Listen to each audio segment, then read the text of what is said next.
Chapter 528 Cage Sabrina. It's kinda relaxing. Michael snuggled under the warm blanket, talking to Gaia through the earpiece. He felt like a teenager who talks to his girlfriend hiding under the blanket. What's relaxing? Asked Gaia. Everything, Snake. The storm outside, this cozy room, the warm blanket, everything. Enjoy while it lasts. Who knows what would happen after you get to Sabrina? Michael heaved a long breath of sigh, staring at the moth-covered ceiling. By the way, why aren't you going as the Dark Lord? Gaia asked. I could, but if I did, Sabrina wouldn't open up to the Dark Lord. We need to know more information about the key. If the vampires are keeping her alive, it means they can't get to the key without her. Since I saved her and her mother, she has a soft spot for Ghost. I can use that to get to know more about the key. Do you have everything you need? You said you broke your swords fighting the elder vampire. I already told Corey to order her men to give me a pair of swords. I can make do with that until we go to the aqua auction. Don't be stupid. They'll put 2 swords in the space ring. Take them with you. Gaia raised her voice, yelling at him like a concerned mother. Oh? Michael quickly sent a sliver of arch energy to the silver ring on his middle finger as the ring began to glow dimly. Then a pair of swords materialized above him and floated in the air. Each of the 2 identical swords had a long, thick, warped blade made of iron held by a grip wrapped in shiny red scaled leather. With a single, sharp edge, the sword would protect him from incoming blows while also giving him the ability to shred his enemies to pieces. The blade had a jagged, twisted crossguard, offering plenty of protection to his hands and thus his life. Although the crossguard had a decorative crow head on each side, the cost of forging the swords must have been high. A massive pommel was decorated with gilded linings. No expense was spared for the gorgeous swords in front of him. The blade itself was engraved as countless symbols have been delicately etched into the blade, which only added to the elegance of this weapon and its cost. Where did you get them? Michael was surprised by the swords. Although he liked the black swords more because he liked black, the 2 silver swords weren't inferior to his previous 2 swords by any means. Where else? From Mazeroth Armory. Do you know they have an entire hall filled with old used weapons the students could use for free? Those fuckers are really rich and resourceful. He couldn't believe they threw these 2 beautiful swords into the waste room and let the students take them for free. If these 2 swords were to be used for free, imagine the things in their protected vault. It would be nice to rob them blind one day, Michael exhaled. To others, earning 20 to 25 million a month was a huge deal. Not even many nobles would earn that much. However, compared to Mazeroth, the noble families in R, and some cultivators such as Hendrix, he was poor as a sewer rat. Nonetheless, it would soon change when the scarcity of alchemists hit the 2 continents like a raging tsunami. The vampires did him a huge favor by killing 80% of the alchemists in Elon and Azair. Besides, he ended Gabriel's life. Thus, his value just skyrocketed through the roof. The exclusive clients of Gabriel would have to look for another alchemist and Michael would be their only choice. He already decided to raise the prices since it was the logical thing to do. We are still way weaker than our enemies. Just get to the soul refining stage quicker, Snake. Not all of them can get stronger by killing people, my dear Michael, she hissed. What if we both travel to the treacherous ocean one more time? The last time I went there with Layla, I was so weak. If we both reached the soul refining stage and went there, we could dominate the place. Many young masters such as Noah wouldn't revisit a place that they went to while they were weak. They would struggle and depend on their luck to survive the place. But after surviving, they wouldn't return to the place. However, Michael planned to visit the treacherous ocean. Now he had more tools and was stronger than he was when he last visited. He was confident that he could dominate the treacherous ocean and harvest all the resources there to get stronger. Why not? I'll be like a post-engagement honeymoon, Gaia chuckled. Oh shit, I have to go meet Gilrine. Suddenly Gaia remembered she had to accompany Gilrine to the Black Forest. Alright, be safe. They'll get some sleep and I'll update you after I reach the destination. Don't die on me, okay? Just get home safe with the key human. Amua, I love you. Gaia kissed him. I love you too, Gaia, Michael softly said before cutting the connection between them. After everything was said and done, Michael closed his eyes, trying to get some sleep. While Michael was sleeping peacefully, Sabrina curled into a ball on the floor, trying to fight the cold. Unfortunately, she was stammering in the cold and tried to cover her hands and legs with her long silver robes.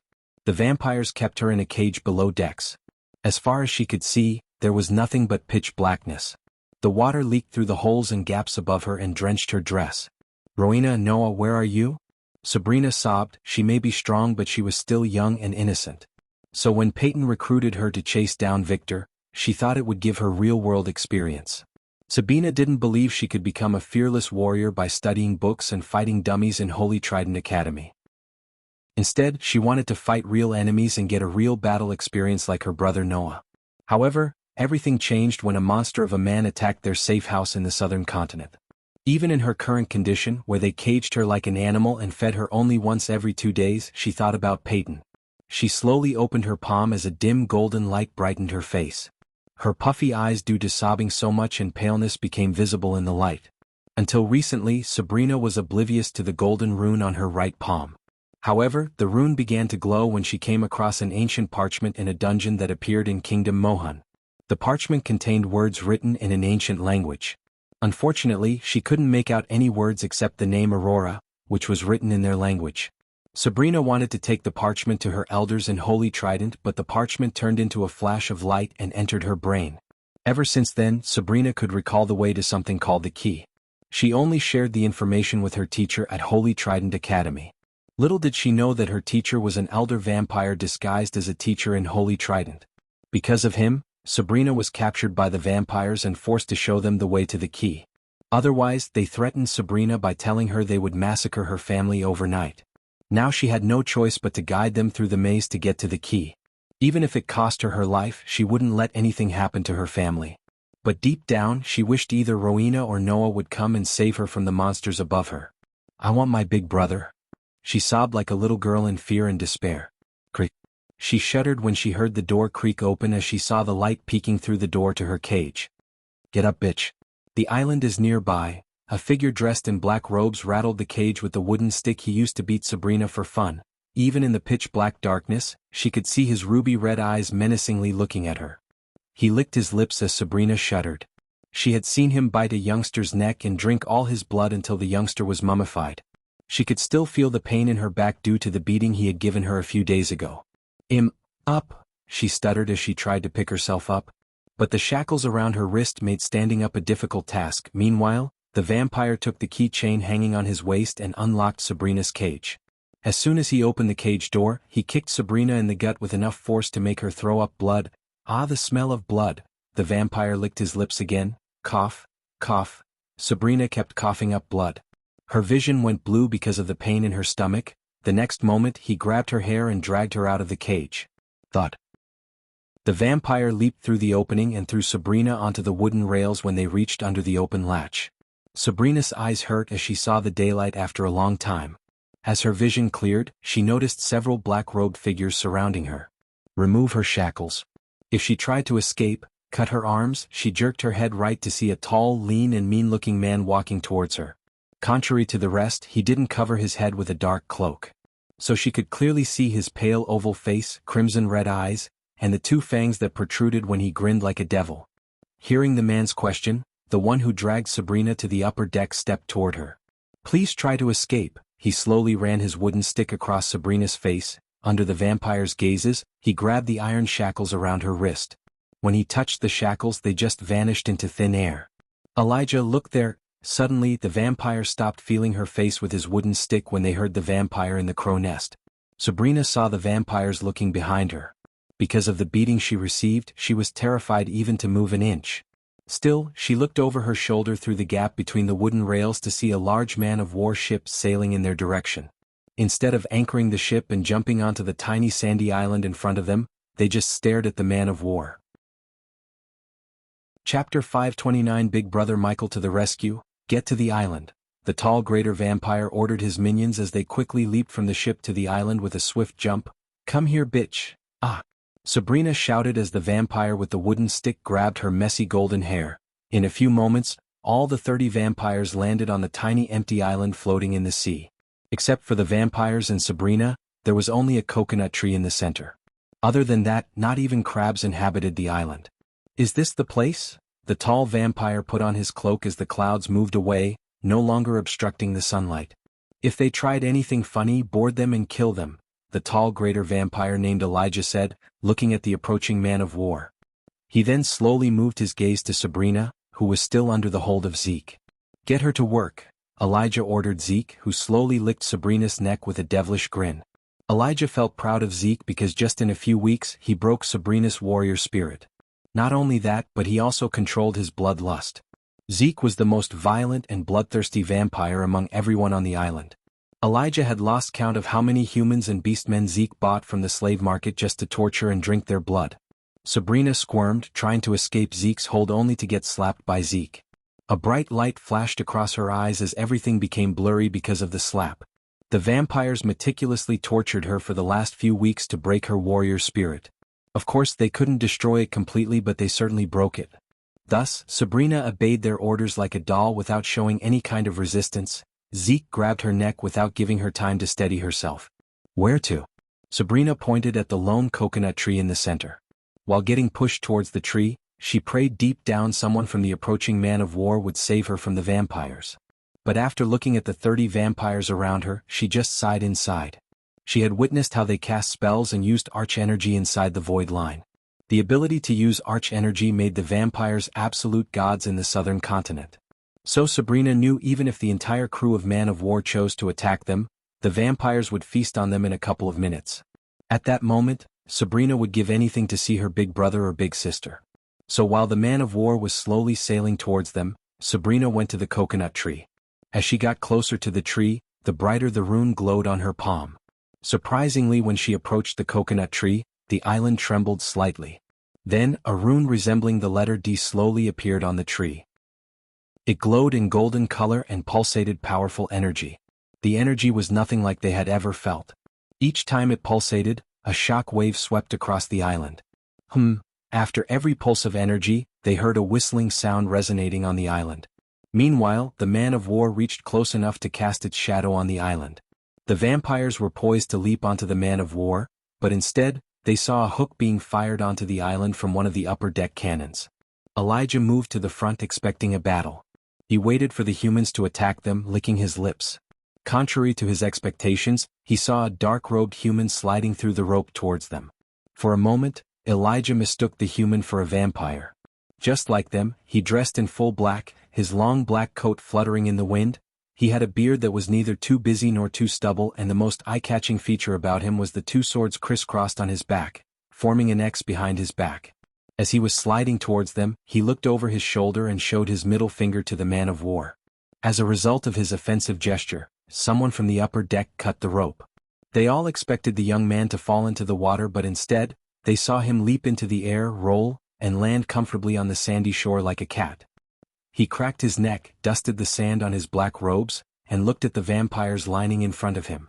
When his gaze swept across them, Elijah saw a tinge of surprise in his eyes, especially when he saw Sabrina. "Ghost?" Sabrina shouted in joy when she saw a familiar face. Without her control, her legs dashed at him only to get pulled back by Zeke by her hair.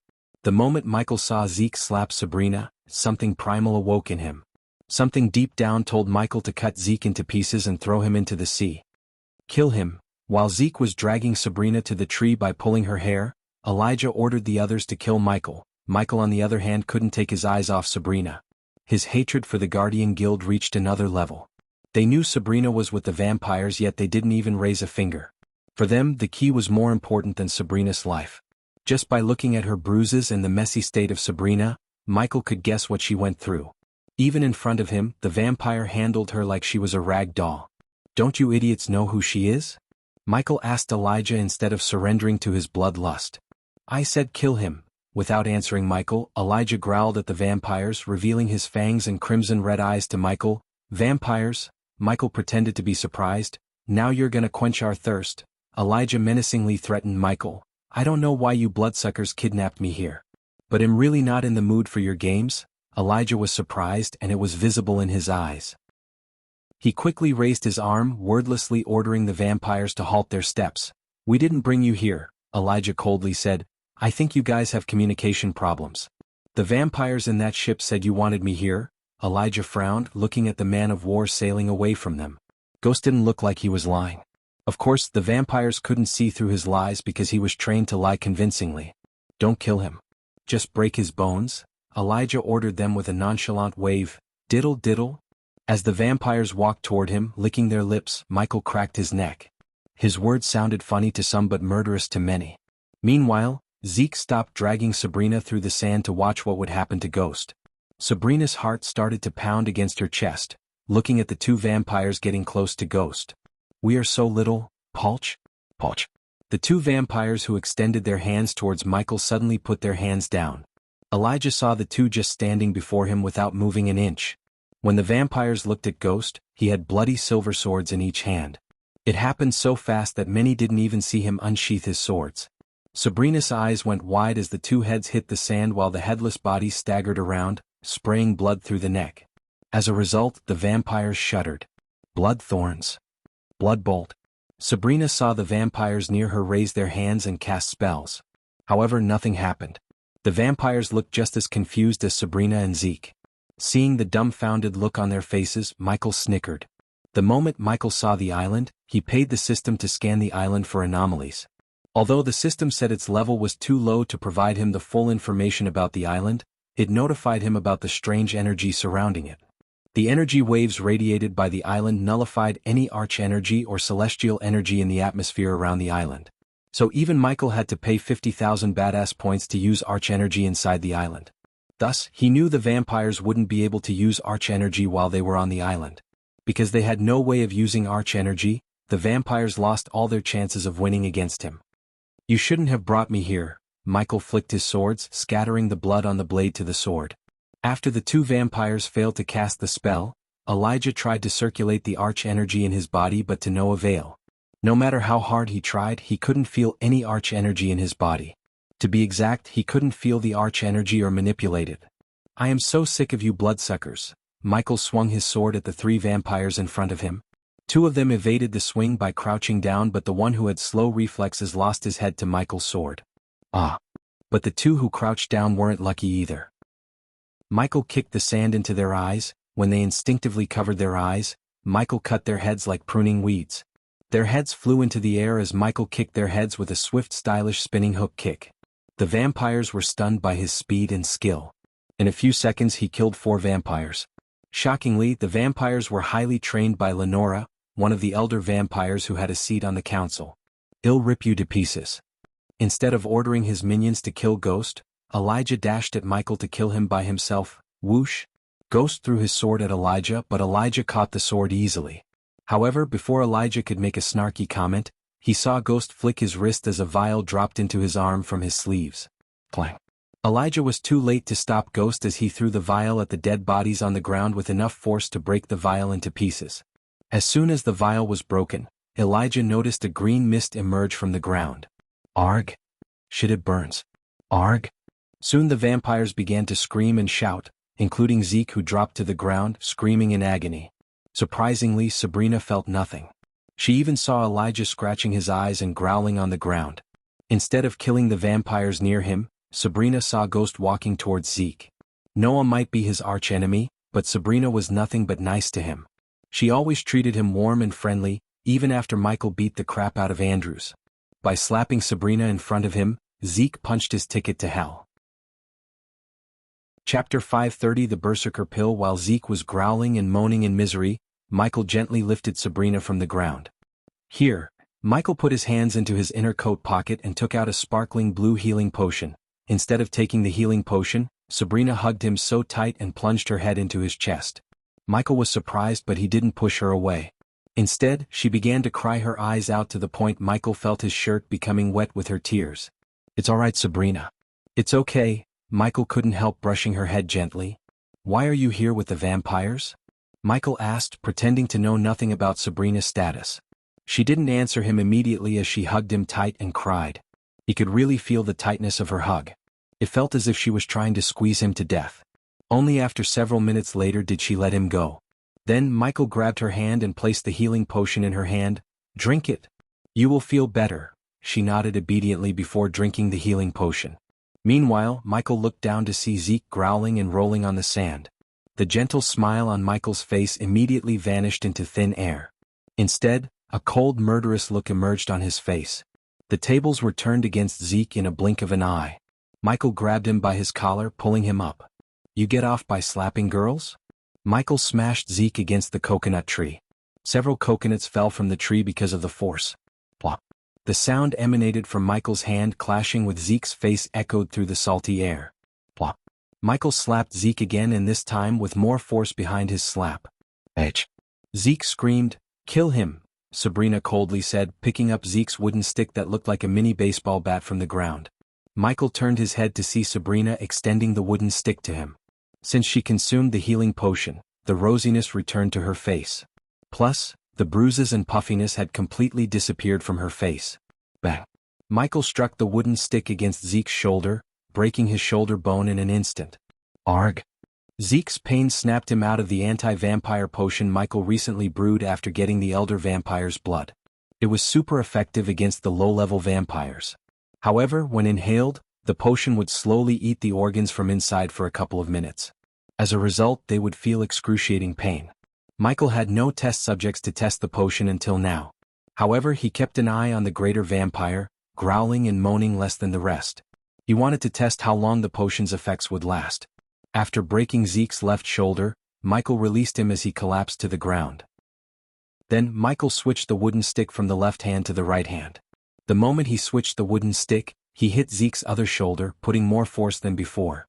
Hence, Zeke's shoulder bones snapped with a sickening crushing sound. But it was music to Sabrina's ears. How does it feel? Michael bent down to meet Zeke's eyes. The vampire snarled, showing his teeth and fangs. Poch! The vampire spat on Michael's face. Michael just smiled, but not a gentle, calm smile. On the contrary, it was the smile of a cold-blooded killer. Wrong move. Michael stood up and put his feet on Zeke's shoulder. Please be advised that the following events contain blood and gore. Please close your eyes if you are lighthearted. Michael mimicked the tone of commentators.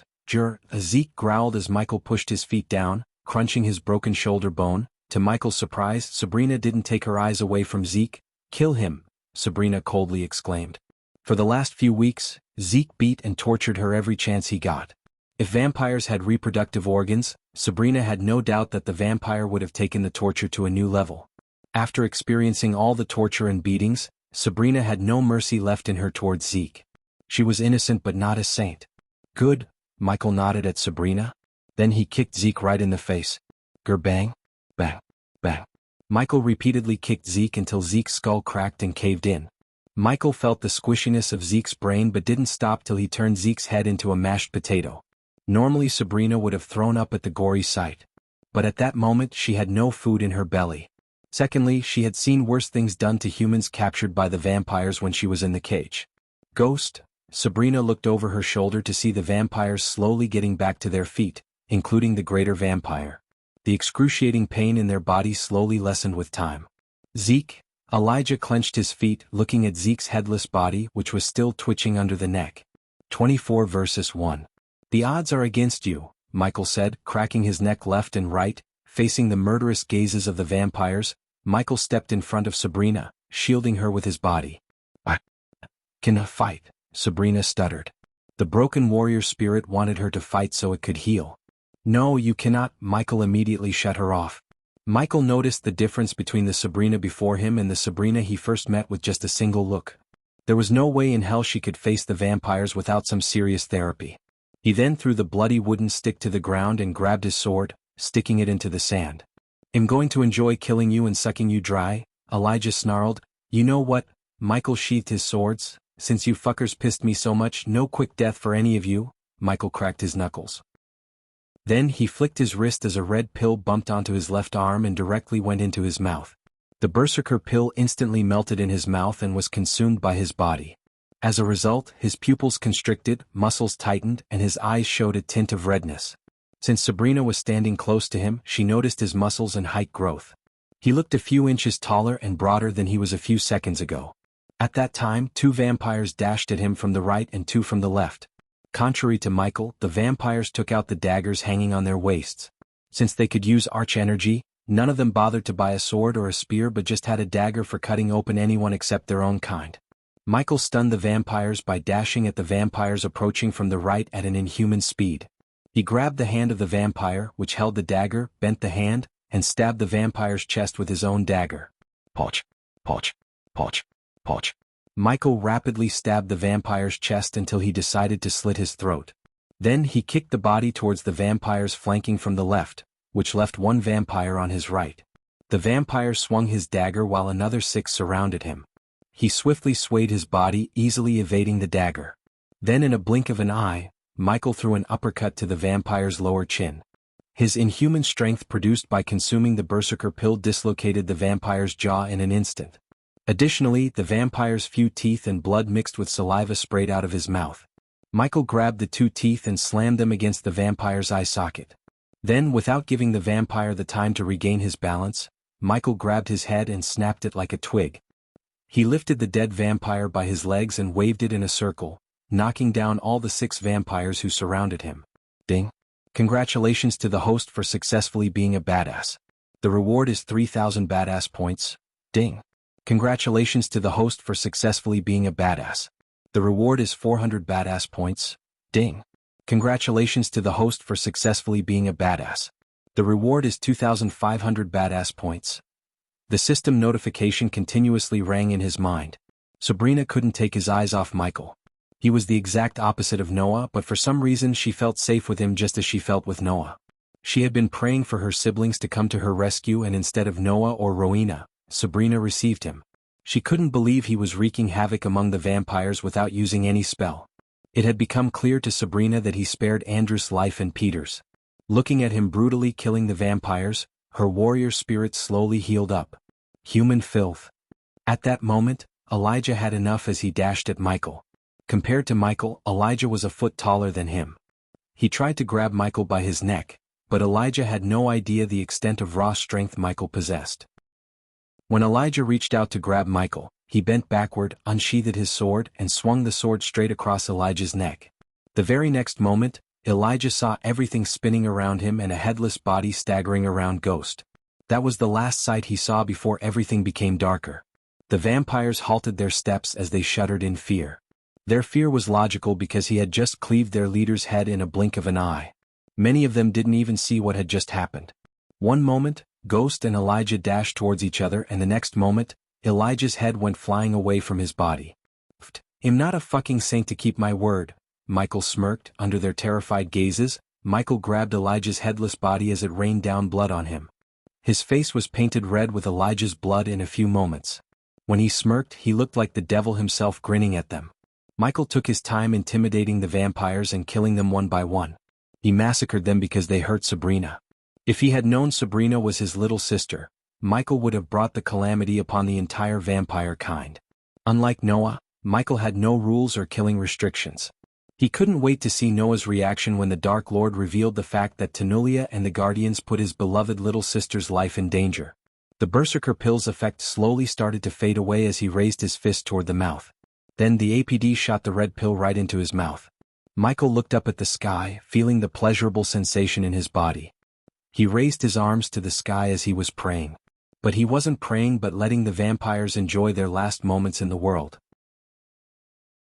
Chapter 531 Army of the Queen. Michael's pupils shrunk when the Berserker unleashed its full effect on him as he grew a few inches taller and broader. The next moment, he dashed at the vampires with such inhuman speed that Sabrina's eyes failed to follow his figure. He crisscrossed among the vampires, cleaving their heads and slashing and dashing them. Of course, some vampires managed to cut him, but Sabrina didn't see any signs of pain on his face. Instead, she was staring at him in complete shock. To her, Ghost seemed like a mix of Rowena and Noah. He had the finesse of Noah and ruthlessness of Rowena. Ghost terrified the terrifying vampires. Some of them tried to run but unfortunately had no way to go. In a few minutes, the golden sandy shore turned red with blood, and in addition to dried coconuts, the island contained severed heads of the vampires. Weaklings, Michael snickered after killing all the remaining vampires. Instead of approaching Sabrina, he went to the island edge, bent his back, and washed the blood off his face with salt water. Next he washed his beard, hair and neck to clean the blood. Then only did he turn around to see Sabrina's frightened face. "You don't have to be afraid of me, Sabrina," Michael said, splattering the blood from his 2 swords. He then slowly walked towards Sabrina, who stood closer to the lone coconut tree with the glowing rune on her palm. "Normally, I don't poke my nose into anyone's business. But the vampires brought me here and you are with the vampires. Do you know what that means?" Sabrina shook her head slowly. "That means whatever you're here for has become my business. We can't fly away from here and we certainly can't man that ship by ourselves." Michael looked at the merchant ship floating near the island. Of course he could fly away from the island if he wanted. However, it would defeat his whole purpose of coming here. Still, Michael had to put up a facade like he was brought to the island by the vampires. So it's safe to assume you were brought here by the vampires because of that, right? Sabrina saw Ghost's gaze falling on her glowing hand. Sabrina slowly bobbed her head up and down. He then turned his head to the side to see the glowing rune on the tree. Unfortunately, although the system scanned the rune, it failed to find what kind of energy the rune was pulsating. But as far as Michael felt, the energy was 100 times more powerful than the celestial energy. Try placing your hand on the rune one more time. I have a feeling our only way out of here is to go through whatever this is. Sabrina hesitated for a few moments, contemplating whether she should involve Ghost in her mess or not. But after looking around the endless ocean, she had a feeling that no one would come to save them any time. Besides, Sabrina wanted to see what the vampires wanted from her. Wait, but when she was just a few inches away from touching the rune on the coconut tree, Michael grabbed her hand. If we are going to do this, there are some rules. If you follow these, you will get home safe and sound. You got me? Michael looked into her eyes and didn't move his gaze even an inch away. Under his cold gaze, she had no choice but to nod. Good. First, you will do what I say and when I say it. No questions. For some reason, the rune on the tree gave off a feeling similar to his runic teleportation runes. If it was like the teleportation rune, then he knew that the rune on Sabrina's hand must be the one that activates the teleportation rune. Just by looking at Sabrina's shivering legs, he could tell that she was terrified to the core by the vampires. Michael had seen the same signs in soldiers tortured in camps in some places back on Earth. So it was obvious to Michael that they tortured Sabria to break her spirit. I can leverage her weakened state to get more information, Michael said to himself. Since her mind and body were in a vulnerable state, he planned to exploit it to get as much information as possible from Sabrina related to the key. Second, no lone wolf bullshit. You're not in the shape to fight alone. So let me do the fighting. You will stay close to me all the time, but no buts. I'm giving you a golden opportunity here, Sabrina. You can watch and learn from the best. You can either accept it or throw it away. The choice is yours, Michael interjected her before she could oppose him. Sabrina stared into his calm pitch-black eyes for a few moments. Finally Sabrina nodded, having no choice. Now go ahead. Michael released her hand as she finally placed her hand again on the rune. As soon as both runes came into contact, the runes created a powerful shock wave that circled out of the island, forming a strong wave in the sea against the wind. It almost knocked down Michael but blasted the dead bodies into the sea. The next moment, a bright light beam shot out of the tree, enveloping Sabrina and Michael. Sabrina quickly covered her eyes with her hand. When she opened her eyes, she was standing in a gloomy place void of any color except black and white. She looked up to see nothing but a black sky. She saw nothing but dark walls engraved with countless runes and symbols when she looked around her. Hearing a sudden rustling sound, she jerked her head to the right to see Ghost running his hand through the symbols. The hallway she was standing in was at least 15 meters wide. She slowly made her way towards Ghost, who was busy checking out the symbols and engravings on the wall. The place gave her an eerie feeling with its black and white ambience. Michael on the other hand was focused on the engravings and symbols on the wall to the point he didn't even notice Sabrina standing behind him. The seemingly chaotic engravings formed a drawing when looked closer. He could vaguely make out a lion with wings roaring at a woman with a giant woman with several arms. What drew his attention the most was the figure standing beside the lion. He seemed to be holding a sword and a hammer resembling the Doombringer. Is that me? Michael asked himself. Ghost? He snapped back to reality when Sabrina placed her hand on his shoulder. You have any idea about this place? Michael asked Sabrina. He felt like he was dropped into a black and white movie. Even the gems in her dress lost their glow and looked gray. The floor was paved with rough stones which were also used in the walls. The sky was pitch black void of any stars or moons. Michael wondered where the light was coming from but to no avail.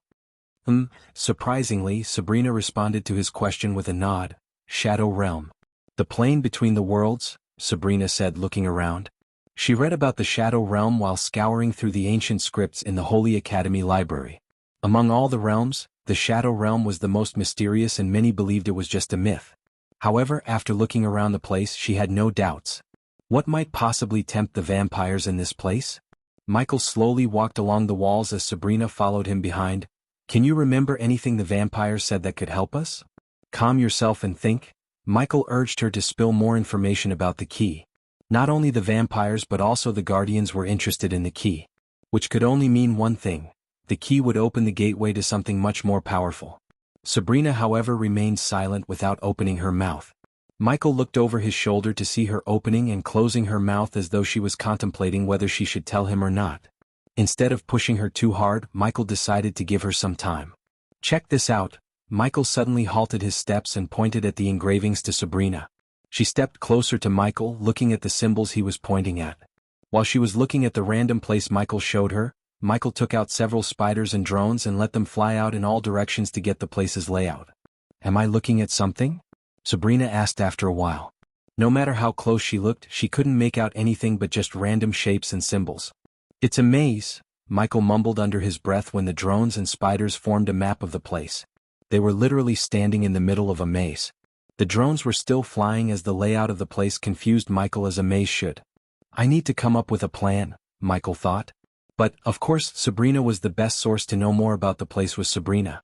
What else do you know about this shadow realm? Any time difference between us and our world? According to the scripts I read, time stays still in the shadow realm. Finally, Michael felt a little bit relieved. In case the time stood still, as she said, he could attend the Aqua Clan auction without missing it. Besides, he didn't have to worry about missing the rest of his studies in Mazeroth. Whoosh. His train of thoughts was abruptly interrupted by a whistling wind. They both felt a gust of wind passing through them.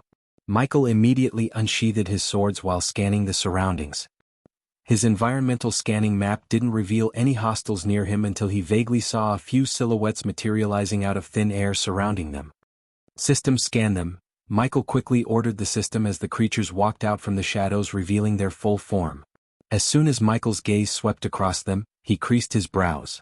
They were some kind of humanoid creatures with no skin covering their bodies. The creatures hissed at Michael. To him, they resembled the skinless anatomy dummies in science labs. Sabrina, who had less tolerance for horrifying creatures, immediately felt her stomach growling as her face turned green.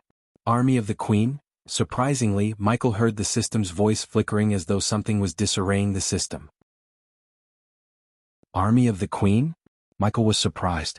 He expected more information from the system other than some cryptic words. Fortunately, Michael was able to feel his arch and celestial energy. Do you have any defense spells? Michael asked Sabrina in a husky voice while watching the skinless humanoid creatures cautiously. Sabrina nodded as he expected. Cast it on yourself and stay close to me. Michael shielded Sabrina with his body by moving closer to her. The fact she felt safe when she was with him surprised Sabrina deep down. She had only experienced this feeling when she was with her family. Hence, she contemplated how she could experience the same feeling with Ghost. Meanwhile, the creatures seemed to be hesitating to attack Michael. They were taking a step forward and back again and again. Trident cross. Sabrina waved her hand as a ghostly golden trident materialized over her head. Then from the trident's end, a translucent shield shot out to cover Sabrina. Michael counted 12 creatures around him. He wanted to know how powerful they were before unleashing his full power. Ignitia. Michael raised his sword as the lightning bolt traveled through the sword and went straight through the creature standing 15 meters away from him. As soon as the lightning bolt entered its head, the creature's head exploded into red mist, which startled the others. Ding. Congratulations to the host for killing a low-level queen worshipper. The reward is 10,000 experience points and 1,000 badass points. The system sounded fine except when it said the word queen. It felt like there was something else after the queen, but he couldn't hear the word. The static prevented Michael from hearing the word clearly. So weak, Michael mumbled after the headless creature collapsed to the ground. The other creatures angrily hissed at Michael. But since they had no skin on their body or face, there was no expression. So the only sign of anger they could make was hissing. Ring of Fire. Since they were standing in a circle around him, Michael simply cast the Ring of Fire to burn them all with a single spell. Ding. Congratulations to the host for killing a low-level queen worshipper. The reward is 10,000 experience points and 1,000 badass points. Ding. Congratulations to the host for killing a low-level queen worshipper. The reward is 10,000 experience points and 1,000 badass points. Ding. Congratulations to the host for killing a low-level queen worshipper. The reward is 10,000 experience points and 1,000 badass points. Visit. For the best experience. Congratulations to the host for killing a low-level queen worshipper. The reward is 10,000 experience points and 1,000 badass points. The creatures squirmed and growled on the ground, getting barbecued by the flame. However, since Michael avoided using the dark flames, they didn't completely turn into a pile of ashes. We should move. I have a feeling they are just scouts. Michael didn't waste any time lingering around but dragged Sabrina into the dark hallway in front of him. Just as Michael grabbed her hand, he noticed the rune on her hand glowing brighter and brighter. Wait a minute, Sabrina was confused as she let Ghost move her hand in a circle. As he was moving her hand, Michael noticed the rune was glowing brighter when he pointed her arm in one direction and dimmed while he was pointing on the opposite side. The rune, it's showing us the way, Michael said to Sabrina. This must be why the vampires wanted you with them. His words made sense to Sabrina, and they made more sense when they began to walk. After almost 15 minutes of walking in utter silence, the straight hallway branched into several paths. Point your arm towards each and every path, Michael instructed Sabrina. Currently, 7 paths were branching out in front of them. Although Michael sent his drones into each path, they were still flying and nearing the end of their range. Hence, finding the right path with the drones didn't seem plausible at the moment. From left to right, Sabrina moved her hand as the rune glowed brighter and brighter until her hand pointed at the last 2 pathways. Do it again. This time from right to left, Michael instructed. Under his order, she did as she was told. But this time, Michael could see that the 50 pathway from left to right might be the right way as the rune glowed brighter when she pointed her hand towards it. This might be the way. Stay closer to me. Michael chose the 5th pathway and began to walk towards it. So just out of curiosity, how did you end up with the vampires? They took you from the Holy Trident Academy? Michael asked Sabrina while walking. No, she shook her head. I was staying in Maven, a kingdom on the southern continent. Victor and Elijah, they killed the people I was staying with and took me with them. Visit? For a better user experience, Michael noticed that Sabrina didn't tell him she was with the Guardians. Your family must be thinking you are in the academy. This leads to my next question. Do you think your academy is searching for you? You must be a big deal in your academy, right? Big deal. Why do you think that? For the first time in a long time, Sabrina's lips curled upwards. Isn't it obvious? Your elder sister is the Holy Maiden of Skyhall. Your brother is the youngest Guardian Captain. I heard you're the youngest disciple to enter the Holy Trident Academy. Your family is full of prodigies and talents, Sabrina. Michael really wondered what the hell Diana was smoking when she gave birth to her children. All of her kids turned out to be heaven-defying talents. It was really a wonder for such normal parents to give birth to monsters like Noah and Rowena. Sigh. Surprisingly, he heard Sabrina deeply exhale. I'm not up to their standards. Her answer surprised Michael. Look at me. I can't even hold a sword in my hand without shivering. If Rowena or Noah was in my place, they wouldn't have been kidnapped by me. Instead of responding to her family problems, Michael kept walking straight. However, she didn't stop talking. I was the one who always needed saving. Even now, if you hadn't come, I still would have been a slave to the vampires. Michael sensed a major inferiority complex from Sabrina, but he couldn't blame her completely.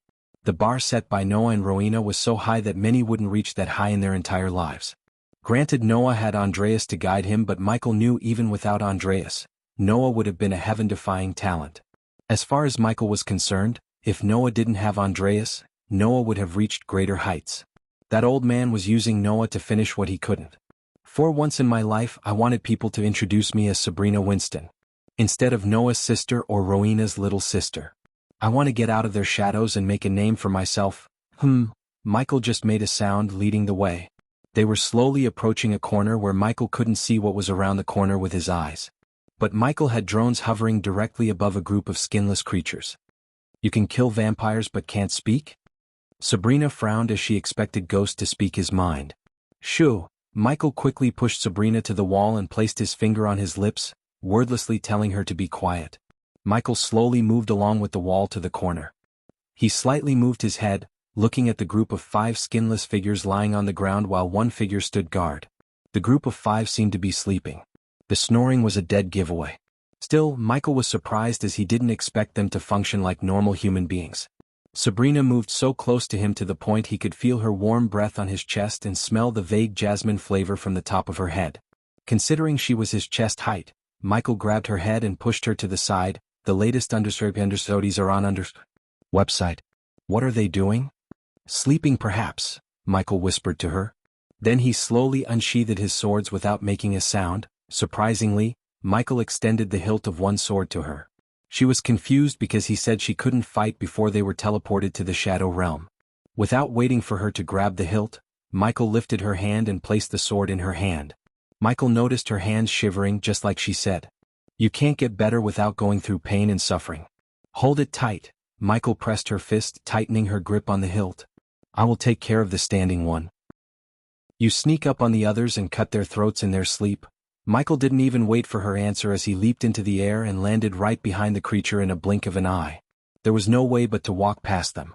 His speed and agility really startled Sabrina. He moved like a leaf in the wind, gentle and light. The skinless monster didn't even move until he stabbed it right through the head from behind. After killing the skinless creature, he placed the body on the ground making no sound. Then he locked his gaze with her. Sabrina stared at Ghost, who waved his hand, telling her to come forward and end their lives. Real warriors look their enemies in the eyes before taking their lives. Noah's words sounded in Sabrina's mind, preventing her from moving her legs. A coward takes life from behind. A warrior protects a life behind him. She could literally hear Noah's teachings in her head. Never in her life did she take life from behind. Noah taught her to fight like a warrior, not like an assassin. But at that moment, Ghost was telling her to do exactly what Noah said don't. Typical, Michael snickered inside, looking at Sabrina hesitating. Instead of waiting for her to sneak up on them and cut their throats, Michael decided to kill them by himself. Standing around the corner, Sabrina saw Ghost disappointingly shaking his head before stabbing the sleeping creatures through their heads one by one in a few blinks of an eye. Ding. Congratulations to the host for killing a low-level queen worshipper. The reward is 10,000 experience points and 1,000 badass points. Each time Michael killed a creature, the system awarded him with a measly amount of 10,000 experience points. So that was why Michael asked Sabrina to kill them, because that would have given her some amount of courage. After Michael killed them, she slowly walked toward him with her head down. She couldn't look him in the eyes for some reason. But unlike she expected, Michael didn't say anything. Visit. For a better user experience, come on, let's go. I'll take that. Michael took the sword from Sabrina's hand and turned around to continue his journey, showing no signs of disappointment on his face. As he was leading the way, Sabrina followed him silently. Occasionally she opened her mouth and shut it close quickly. Since the path went straight, he did not need to focus on Sabrina's rube. So instead, he focused on the walls to make out shapes from the chaotic scribbling on the walls. After almost 15 minutes of walking in silence, the symbols and drawings on the wall began to make sense. Michael walked along the walls looking at the engravings.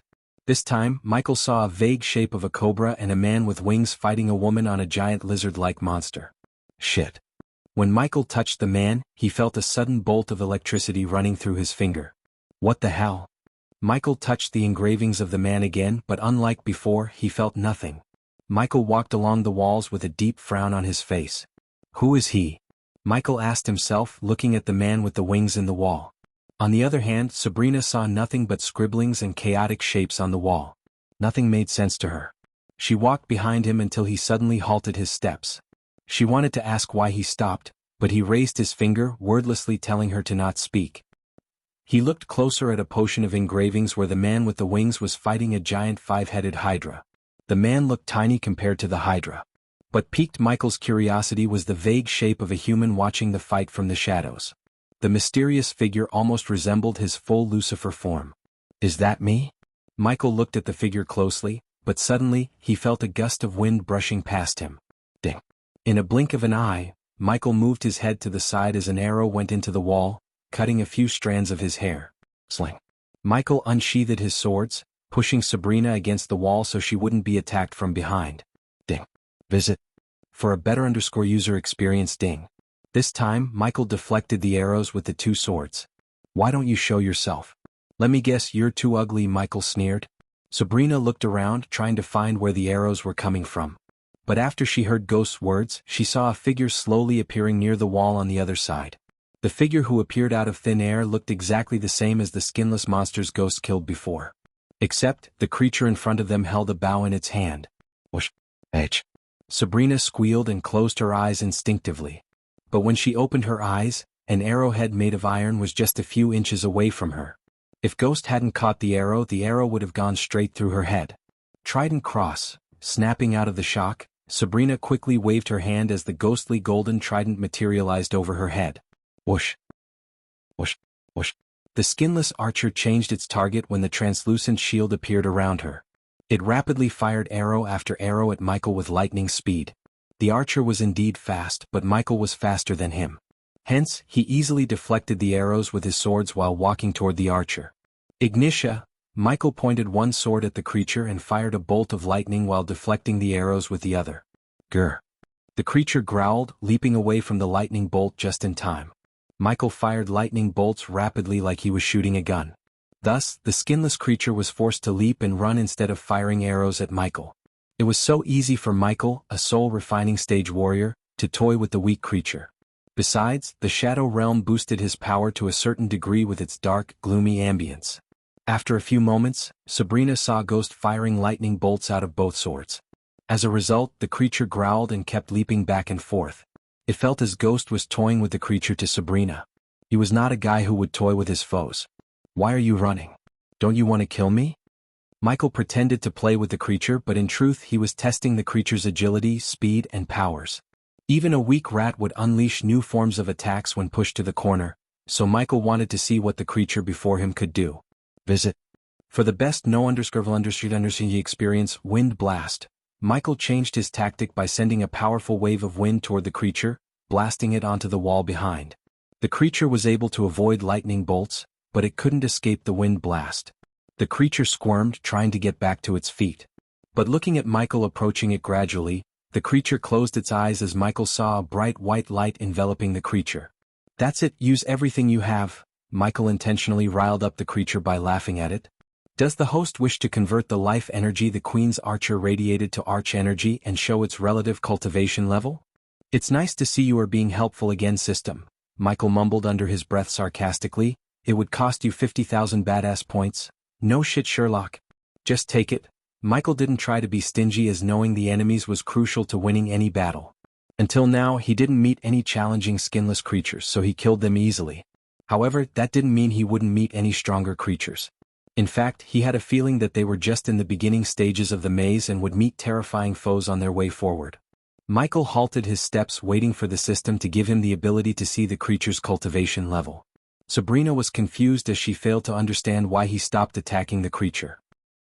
On the other hand, she noticed the creature raising its hands to the sky as though it was praying for something. As a result, Sabrina saw a black arrow slowly materializing in its hands. Body strengthening stage? Suddenly Michael was able to sense the cultivation level of the creature. But, to be honest, he was kinda surprised at how weak it was. Its cultivation stage gradually rose from the body strengthening stage level 2 to 5 and stopped at level 6 when the black arrow finished taking its shape. Grr. The creature knocked the arrow on the string, aiming at Michael, who remained still. Lightning dash. Before the creature could release the arrow, Michael dashed at the creature. The next moment, Sabrina saw the creature's head flying into the air and landing right in his hand as its headless body staggered around the place, spewing dark blood. Ding. Congratulations to the host for killing a low-level queen worshipper. The reward is 10,000 experience points and 1,000 badass points. Without wasting the blood, Michael quickly took out a few vials from the system's storage and collected the blood. Afterward, he bent down to cut a piece of flesh from the creature's chest, which nauseated Sabrina. But Michael whistles and cut a chunk of its flesh, showing no signs of disgust on his face.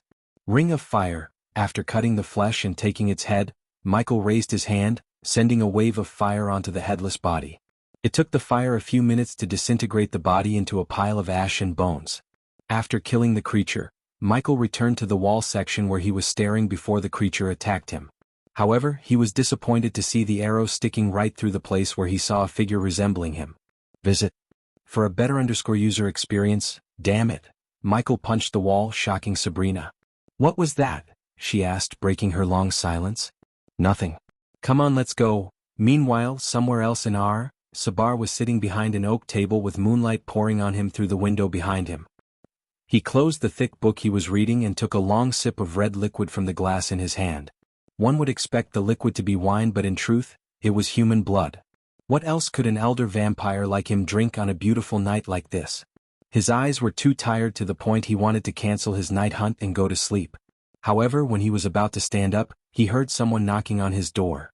Come in, Saber calmly said as a young girl wearing a black top and a white miniskirt entered the room carrying a wooden box. Lord Saber, someone has sent you this? Saber creased his brows as he smelled a familiar scent from within the wooden box. Leave it here. The maid girl placed the box on the table, bowed towards him, and left the room, leaving Saber alone in his rather empty room. Saber waited until the footsteps were completely unhearable. Then looking at the wooden box, Saber exhaled. Then he slowly lifted up the wooden box to see the bloody severed head of Haken staring at him. Haken, even at that moment when a fellow elder vampire's dead eyes were coldly staring at him, Saber didn't lose his calmness. Instead, he closed Haken's eyes and picked up the letter beside the head. It was obvious to Saber that whoever killed Haken left the letter for him to read. So, he didn't waste any time but picked up the letter and opened it. Dear Saber, I hope you are enjoying your evening in the Ara continent, the land of the rich. If you wish to continue your life by leeching onto wealthy nobles, you may do so. However, the moment you step outside Ara, I will end your pathetic life, just like I did to your friend Haken. Yours truly, the one who's holding your life. Chill. Out of the blue, the windows behind him shattered as an arrow went straight through his shoulder. Saber jerked around to see no one in the sky. He dashed outside, but there was no one in the area as far as he could see and sense. Who are you? Floating in midair, Haken asked himself. The latest _IP_SODs are on _the website. Am I being hunted? After navigating the maze for an exhaustingly long time, Michael saw Sabrina's pace slowing down. She breathed heavily while occasionally massaging her ankles. They could have flown, but Michael wanted to preserve his energy to fight if the skinless creatures ambushed them suddenly. Let's rest here. Michael looked around before halting his steps. Sabrina heaved a sigh of relief as she was waiting for him to stop. She quickly sat on the ground as Michael took out a stack of firewood from his system storage. The shadow realm was void of colors but not void of coldness. So Michael placed the firewood between them and lit the firewood by sending a tiny bolt of lightning from his finger. Michael sat before the fire, placing his two swords on the ground beside him. Sabrina hadn't spoken a word to her since she failed to kill the skinless creatures. Sabrina gawked at him in the corner of her eyes to see ghosts staring at the blank black sky above them. Finally, she mustered up the courage to speak to him. I am sorry. Hearing her words, Michael lowered his head to look at her flustered face. Sorry? For what? Michael asked. For not killing them. Michael took a long deep breath. I don't blame you, Sabrina. You have your own moral codes. There's nothing wrong with that. Just a friendly piece of advice. Don't let your moral codes kill you. Michael told her with his usual calm tone and gentle smile. They are not mine. Her voice trailed off. My brother taught me the virtues a warrior must have. I grew up learning these from him. How could I suddenly break them? She explained herself. Michael just nodded without saying anything else. I know you have something to say, Ghost. So please speak your mind. Her eyes water as Michael sighed. You were with the vampires. Did you see them abide by the same moral codes you have? She shook her head. The latest _SODs are on website. Welcome to the real world, Sabrina. The foes you will face have only one code, survive. I have moral codes too, but if they put me in danger, I'll break them in a blink of an eye.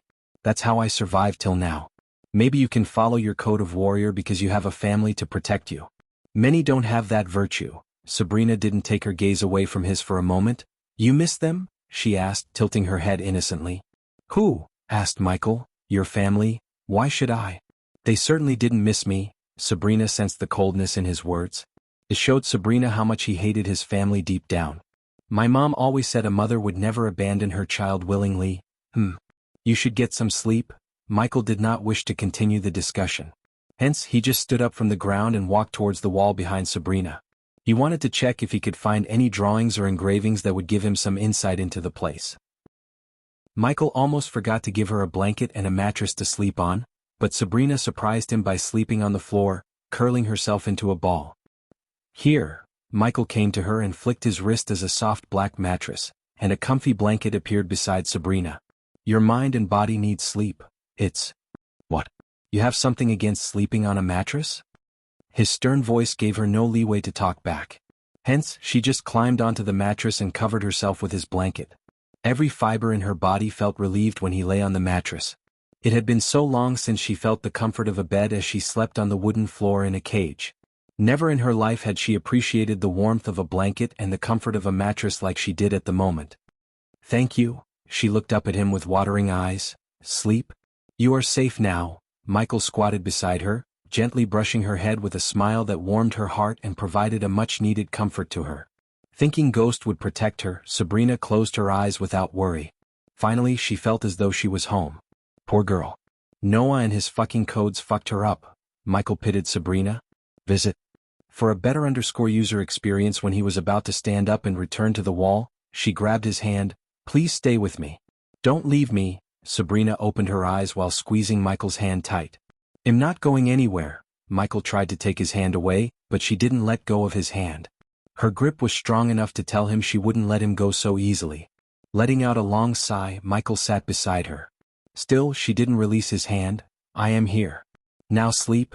Since Michael couldn't help but pity Sabrina because of what she had gone through. Finally, she closed her eyes once again while holding his hand tight. Having no choice but to stay with her, Michael sat beside her and took out the book Lord Information gave him. He opened the book with one hand as his other hand was being used as a pillow by Sabrina. While reading the book, Michael tried to contact Azazel, only to fail. Michael lost track of time reading the book.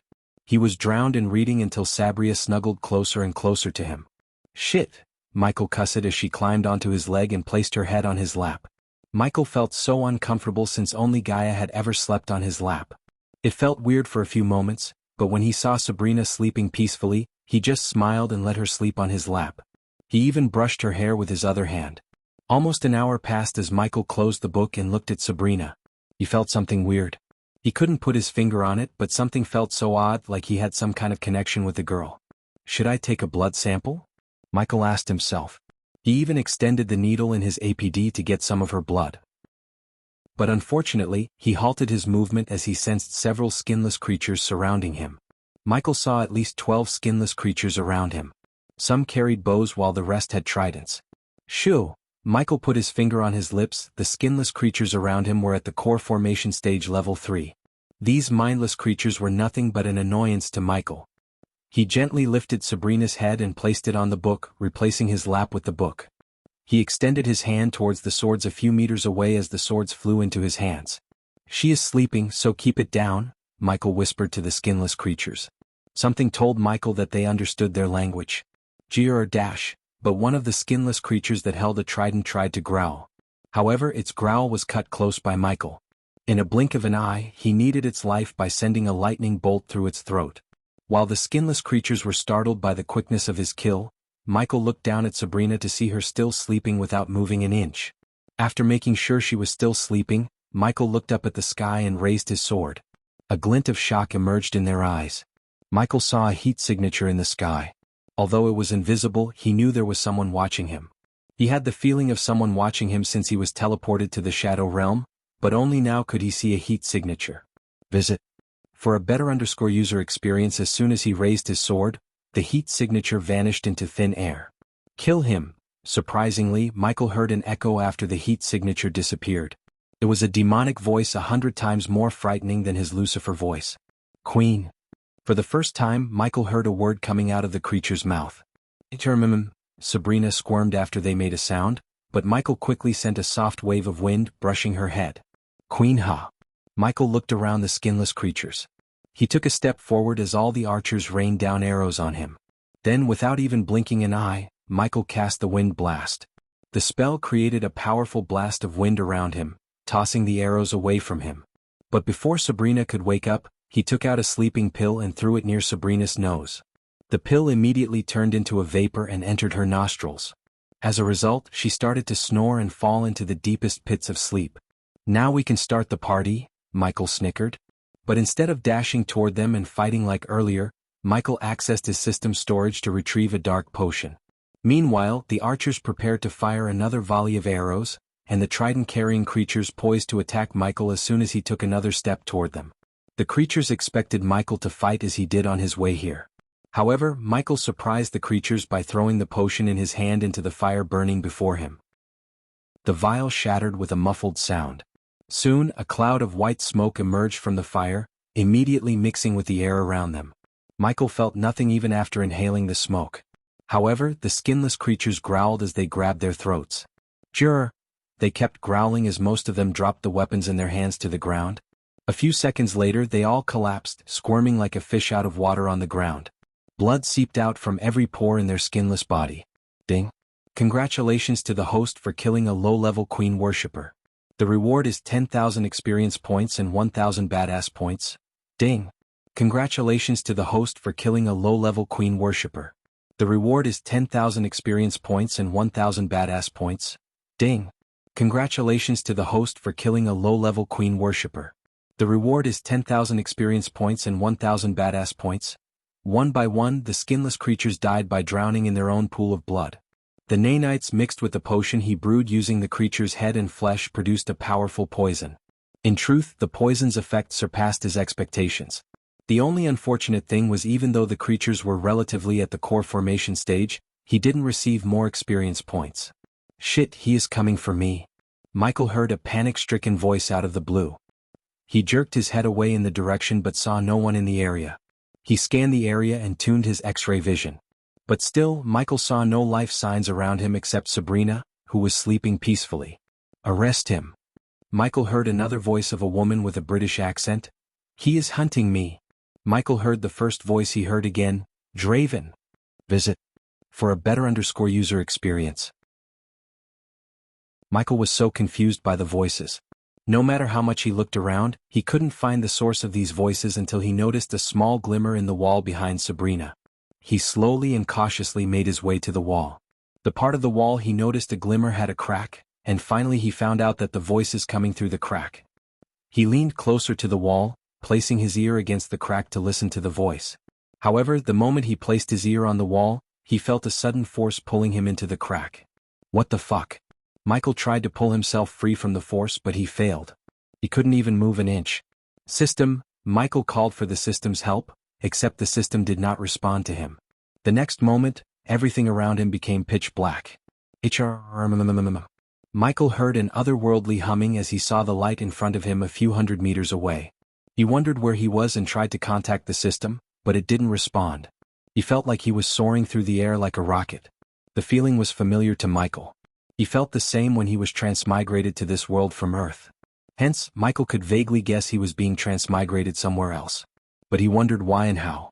He didn't panic as he got closer and closer to the light at the end of the dark place. When he reached the light, everything around him changed. The black and white ambience of the shadow realm vanished as the colors returned to the world before him. Put me in the super prison. Michael heard the shouting voice again. At that moment, Michael noticed he was floating inside what seemed to be a command center that had a semi-modern and fantasy vibe. The numerous men and women sat in front of a glass that resembled modern monitors, but the people themselves wore medieval robes. The walls and floor were built with some kind of gray wood which, coupled with the blue light radiated by the mirrors, gave the place a vibe of a law enforcement command center. Didn't you hear me? He is coming for me. Michael heard the voice, and he jerked his head in the direction to see a shocking sight. A man with 6 hands shouting at a man on the elevated platform at the hall's back. He had 2 human hands and 4 hands protruding out of his back. Compared to his human hands, the hands coming out of his back were longer and seemed rubbery. In addition to his surprising 6 arms, the man wore dark goggles covering half of his face. On the contrary to the man with 6 hands, the man he was shouting at looked normal, calm, and composed. Instead, the dark-skinned man radiated a domineering aura. Michael turned his gaze at the mirrors for a moment to see various pictures of people and images of places running on. Suddenly, the mirrors went blank as they flickered with red light. What's happening? The dark-skinned man on the platform asked in a thick accent. Soon, 5 figures dressed in various superhero costumes entered the hall through the door behind the dark-skinned man. The men and women in the hall waved their hands. They kept touching the various symbols appearing on the mirrors until the mirrors stopped flickering with red light. Visit. For a better user experience, I don't know General. Suddenly the Etherian energy readings went off the charts. A young man said as the man with 6 arms shivered, "It's him. You have to save me." When the man with 6 arms stuttered, the 5 figures who had just entered the room poised to attack the man. Among the 5, 2 youngsters didn't wear any masks. One was a dark-skinned young man with a muscular physique and tall. He wore a jade t-shirt and a pair of spiky gloves. Meanwhile, the other was a strikingly beautiful blonde girl who tied her hair into a short ponytail. She moved her mouth as though she was chewing a piece of gum inside. The remaining 3 all wore latex costumes, and all looked different and unique from one another. The man leading the group wore a suit resembling the suit of a Spider-Man, except his crimson-red suit was sleeveless. The girl behind him wore a yellow suit with black stripes resembling a Bengal tiger. Except for the ponytail striking out of her mask, the suit covered every part of her body. The last group member wore a half mask covering the face above his mouth. His suit had a mix of red and blue with a symbol of an eagle engraved onto his chest. Something told Michael that they were all young and some kind of superheroes. "System, where the fuck is happening right now?" asked Michael. He tried to touch the wall beside him, but as he expected, his hands went inside the wall. The host has been pulled into another universe from the shadow realm. The host is currently in an astral form. Your physical body is still in the shadow realm. Fuck. Another universe? How did that happen? This was one of the few scenarios in which even Michael became confused. He looked around one more time at the panic-stricken people in the hall. "System, what's the time difference between this universe and mine?" Michael calmed himself as he knew panicking wouldn't help solve anything. The host has nothing to worry about. In the shadow realm, not even a second has passed. So the time difference between your universe and Etheria is negligible? So this universe is called Etheria. Michael slowly floated towards the young man who talked about energy readings. Michael tried to slap the young man, but his hand went straight through the man's head, making Michael smile. "How do I get out of this place?" "Your soul cannot stay apart from your body for long. The shadow realm will return your soul to your body soon." Michael was relieved to hear that he could return to his universe soon. Of course, he was curious and wanted to know more about Etheria, but he had his own problems to deal with and things to finish before thinking of conquering Etheria. "Why am I here though?" The system level is too low to answer the host's question. "You know, you have been less useful recently. The latest _AP_SODIs are on _ website," says the host who doesn't upgrade the system more often. The system snickered. "What the hell is he doing here, Chandler?" the red-suited hero asked the dark-skinned man. Unlike the latex-suited youngsters, the man wore a long black coat with crimson-red lining and had wavy neck-length hair. "Stand down," the man raised his hand. "He's here to surrender." "Surrender?" The tall, muscular guy opened his eyes wide. "No, I am not buying it, Chandler." "He's trying to pull something." The girl chewing the bubble gum looked skeptical, as well as the muscular guy. Since Michael had nothing else to do, he wanted to see what was happening. He floated towards the group. "Run a full scan of the ship."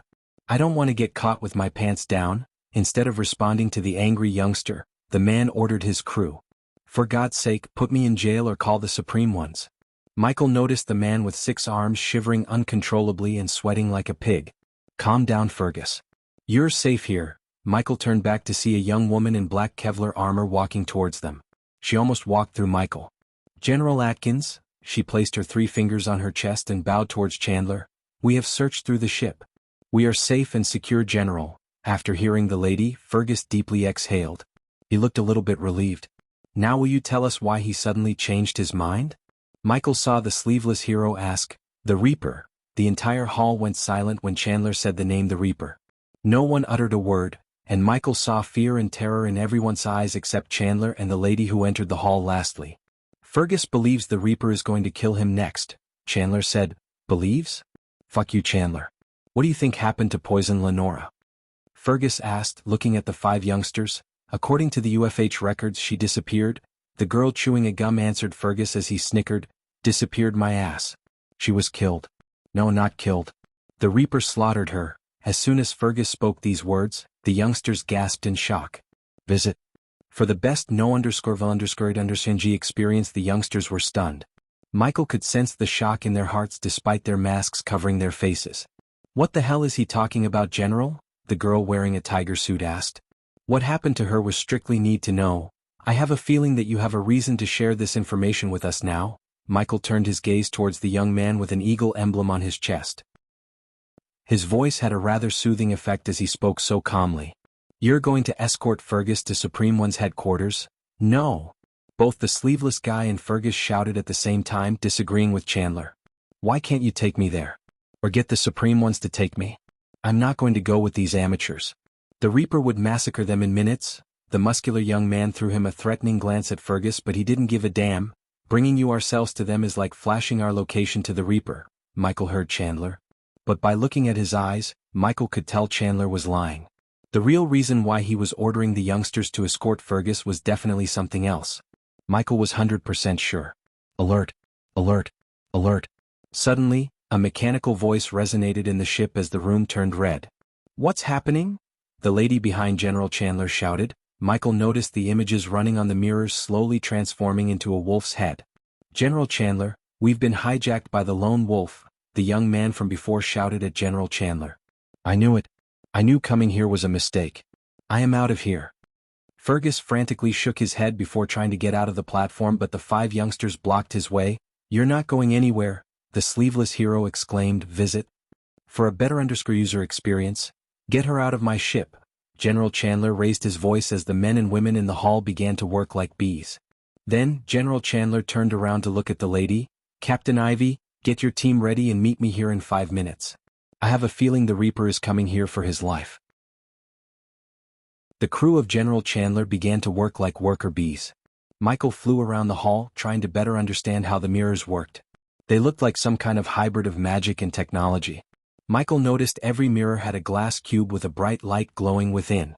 What kind of energy source is this? Michael asked himself. He also saw wires running into and out of the glass cube to a copper box with several components and a complex web of wires inside. General Chandler. Michael stopped hovering around when he heard a loud mechanical voice echoing through the hall. "Hand over Fergus to us." Michael saw the crew looking flustered, trying to free their systems from the hacker. He didn't know this world was familiar with the term hacking, but they were undoubtedly hacked by someone.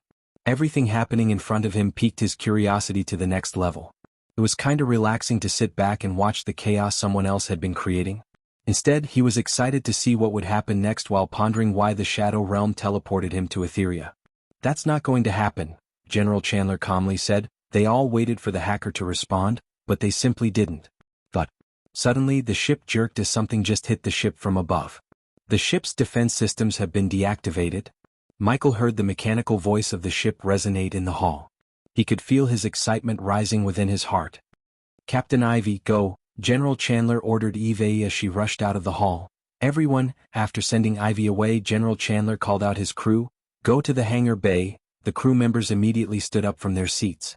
They left for the door on the other side in an orderly manner without raising any objection to his word. "General Chandler, what's happening here?" the tall, muscular guy asked, bewildered. "Visit. For the best no_understreet_undershangy experience, you idiot. Don't you get it? He's here." Fergus snapped. "Let me go." Fergus had no courage to stay with the UFH's recruits anymore. When he decided to surrender, he thought UFH would send him to the super prison or the Supreme Ones. However, he never expected General Chandler would ask a bunch of amateurs to guard him. Fergus had better chances to survive alone than with the newbies. Thus, he made up his mind to get the hell out of the place before the Reaper could reach him. Michael flew back to the elevated platform where he saw Captain Ivy returning to General along with a group of white armored soldiers carrying crossbows and spears. "Harry," General Chandler turned his gaze to the youngster wearing sleeveless latex armor. "Escort Fergus to Bay 15. Captain Ivy - boom." The ship shook again and they all heard a loud explosion coming from somewhere in the ship. "Go." General Chandler raised his voice as the group quickly turned around to leave the command center. However, they didn't even take a few steps toward the door when the door closed automatically. "We are trapped," Fergus panted. His breathing turned heavier and heavier as he looked pale. Michael noticed Fergus kneading his hands nervously. The soldiers behind Captain Ivy climbed down the stairs on each side of the platform to surround the hall. The room was lit with red light, giving an eerie feeling to Michael. Boom. Yet again they heard another sound reverberating in the hall. Though this time, it wasn't the sound of an explosion but sounded like someone banging the ceiling above them. "Prepare for battle," General Chandler gravely said. Michael could see the dark frowns on his face. He seemed confident and calm, but his voice had a tinge of concern. The more Michael saw their reactions, the more curious he became. He wanted to see who the Reaper was and how they fought in Etheria. Bang! The ship trembled yet again, and the mirrors flickered until they turned black. The room turned gloomier and darker after the mirrors went off. The latest _IP_SODIs are on the website. Afterward, the banging sound finally stopped. The eerie silence haunted the room, making every passing second a daunting experience. "Let's see what makes this Reaper a big deal," the muscular guy cracked his knuckles. "Harry, do you think your team is ready?" General Chandler asked Harry without turning back. He still looked at the empty command center before him. "I think we are gonna find out." Harry sounded a little bit nervous. "We are all dead." Fergus just collapsed to the ground. There was no fight left in him. However, Lenora was several times more powerful than him and she was a gifted one. She not only possessed the power of charm, which puts people under her influence, but also the power to make plant life do as she wishes. She could kill anyone with a single kiss by sending the deadly toxins in her body into her prey. She was one of the most feared supervillains in all Etheria, Yet Fergus saw the Reaper slaughtering her like cattle. She stood no chance against him, none at all. Bang! The ship trembled violently as a huge chunk of the wooden ceiling came down, crushing several mirrors under and creating a cloud of dust in the center of the room. Captain Ivy and her men immediately surrounded the cloud of mist as Michael vaguely saw a silhouette standing in the mist. Ivy and her men slowly approached the center when they saw the shadow of wings appearing in the wall behind the mist. The man with the wings? Michael recalled the engravings on the wall he saw. The wings and the silhouette of the figure looked precisely the same as the engraving. Now Michael wondered who the other person in the drawing was, the one who was watching the man with the wings battling a lady with hundreds of arms. The Reaper, Fergus mumbled, and when Michael looked down, he noticed a wet spot enlarging on his brown pants. Fergus had literally pissed himself just by looking at the Reaper. It was apparent to Michael that whoever the Reaper was, he put the fear of gods in his enemies' hearts. Boom! Ivy and her men were just a few meters away from the Reaper when he flapped his feathery wings. The next moment, a powerful shock wave created by the flap of his wings sent Ivy and her men crashing onto the wall behind them.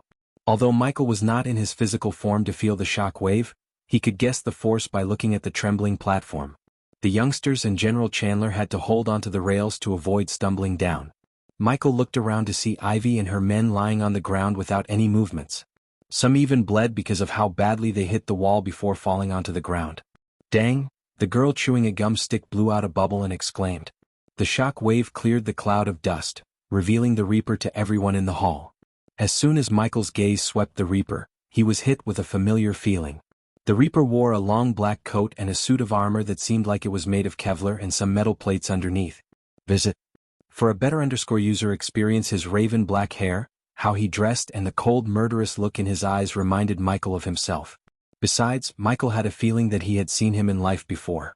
To be honest, Michael thought the Reaper would be old or at least a middle-aged man after seeing how they acted.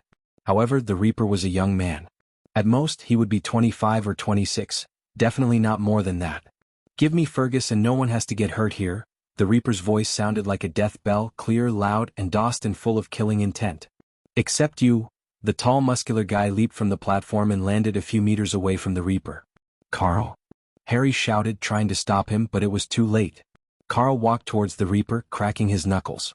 Get ready to taste my knuckle sandwich, Carl snickered. When Carl got a hand-reaching distance to the Reaper, he closed his fist and threw a punch. Regardless of his size, Carl surprised Michael with his speed. However, the Reaper surprised him more by easily evading the punch with a sway of his body. Poch! The next moment, Carl caught up blood. Carl! His team shouted as they saw a black sword sticking out of Carl's back. Harry and the others were stunned beyond words. Their minds went blank as they had never seen Carl bleed until now. Carl was the team's defender whose power was super strength and impenetrable skin. His powers made Carl a feared superhero among the young generation of heroes. Carl's legs became weak and as a result he fell on the Reaper. The teammates were still shocked while the Reaper twisted the sword sticking through Carl's back. Trinium blade, the Reaper patted Carl's back and sent his sword deeper into Carl's gut. As a sword expert himself, Michael could tell that a stab would not take Carl's life but immobilize him. The Reaper could have easily bent his back and swung his sword across Carl's head. But the Reaper chose not, which showed Michael that the Reaper spared Carl's life when he could have taken his life without breaking a sweat. Finally, the teammates snapped out of their shock and leaped at the Reaper with uncontrollable anger and fury. Michael looked at each youngster closely to see what their superpower was. The one wearing a tiger suit leaped into the air with such finesse and ease, showing her acrobatic skills. Then Michael noticed Harry dashing at the Reaper with superhuman speed, followed by the youngster with the eagle emblem on his chest. The young man's fist lit up as lightning bolts crackled around his wrist. The last one in the group was the young girl chewing a stick of gum. Instead of following her teammates, she remained on the platform. Michael wondered what her superpower was, and his question was soon answered when a golden bow materialized in her hands. You had sent them to their death, Fergus mumbled with all of his 6 hands on his head. He seemed to have already accepted his death because he didn't even try to escape. The latest _IP_SODIes are on _the website.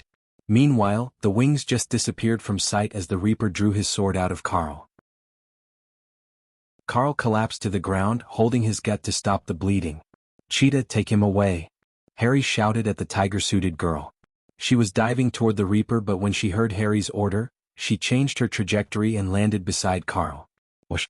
The girl beside Chandler sent a golden arrow made of sparkling energy to the Reaper to prevent him from attacking. However, the Reaper simply raised his hand, catching the arrow in midair without breaking a sweat. At that time, the youngster with the eagle emblem shot into the air, leaving a trace of blue light behind him. Michael felt like watching a superhero movie. While the cheetah was dragging Carl away from the Reaper, Harry dashed at the Reaper as the man flying in the air extended his hands towards the Reaper, firing beams of blue energy. The Reaper swung his sword with one hand, blocking Harry's punches while raising his other hand as a black shield retracted out of the metal bracelet in his arm.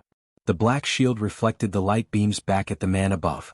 The youngster didn't expect the shield to return his energy beams to him.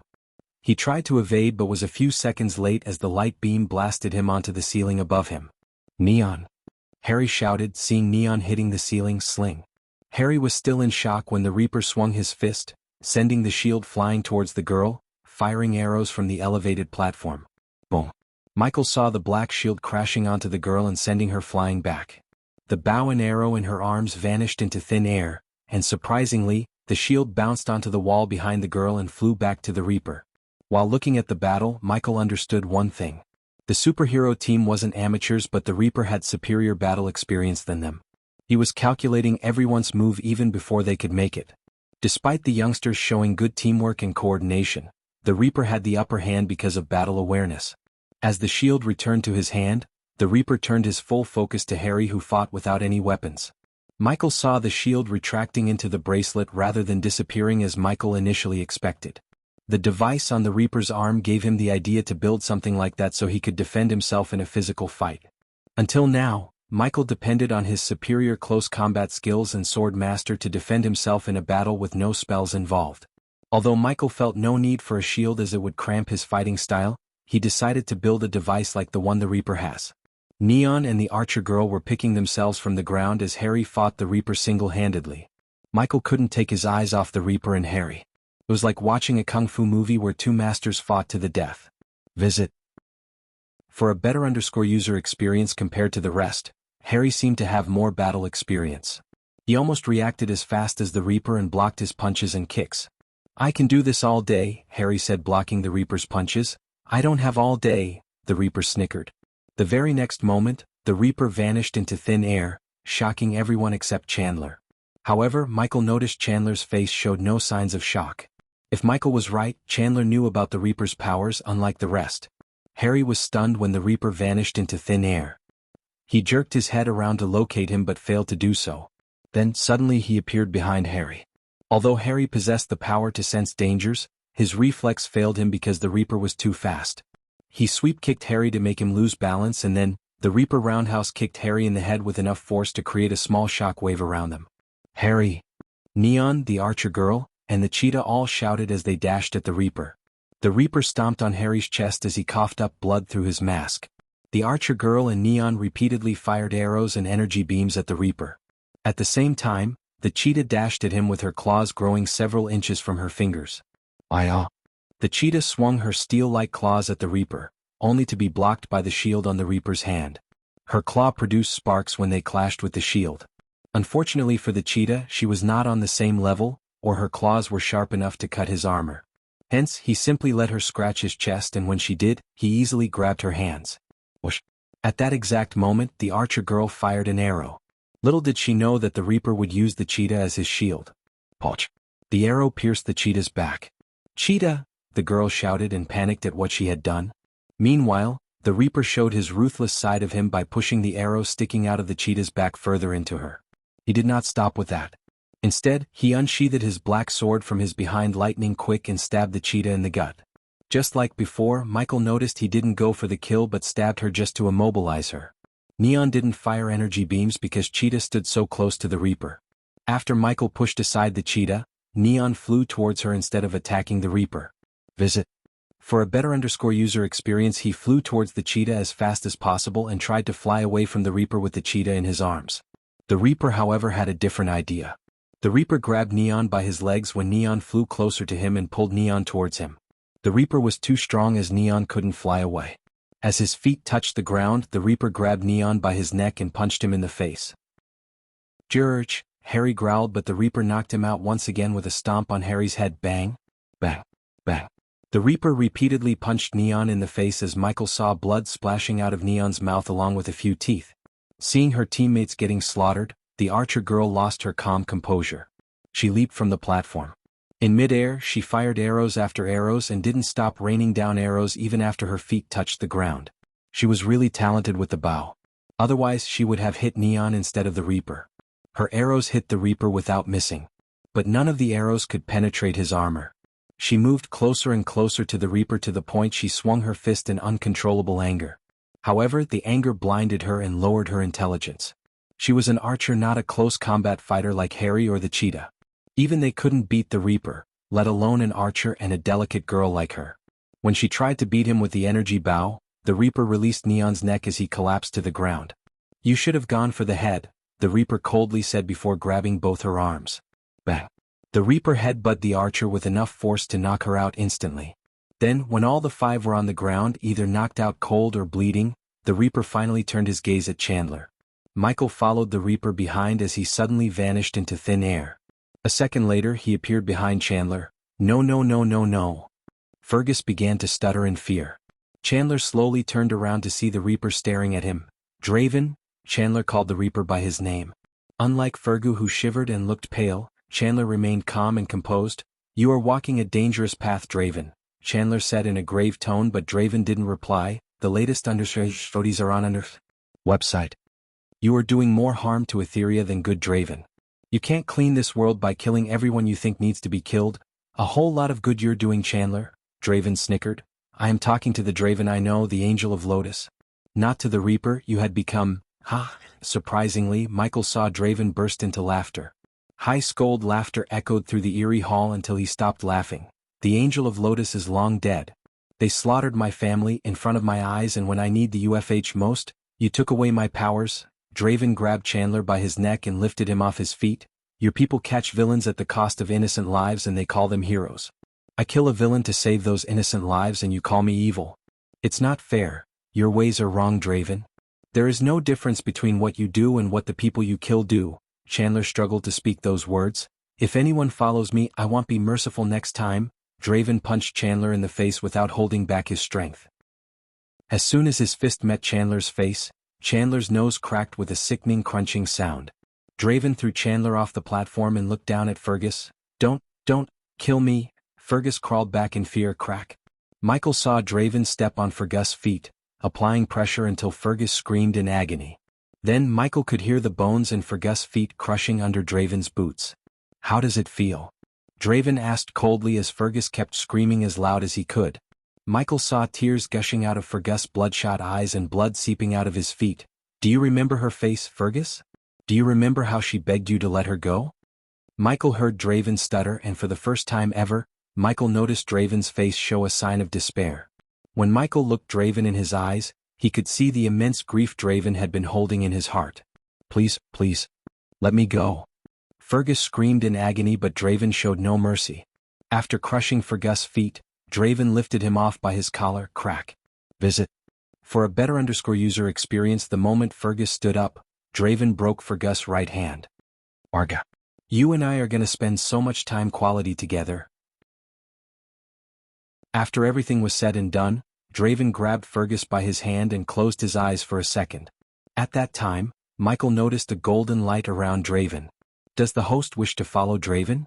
the system asked Michael, and to be honest, Michael was slightly surprised by the system's sudden question. Instead of answering quickly, Michael looked around the place for a few moments. Why not?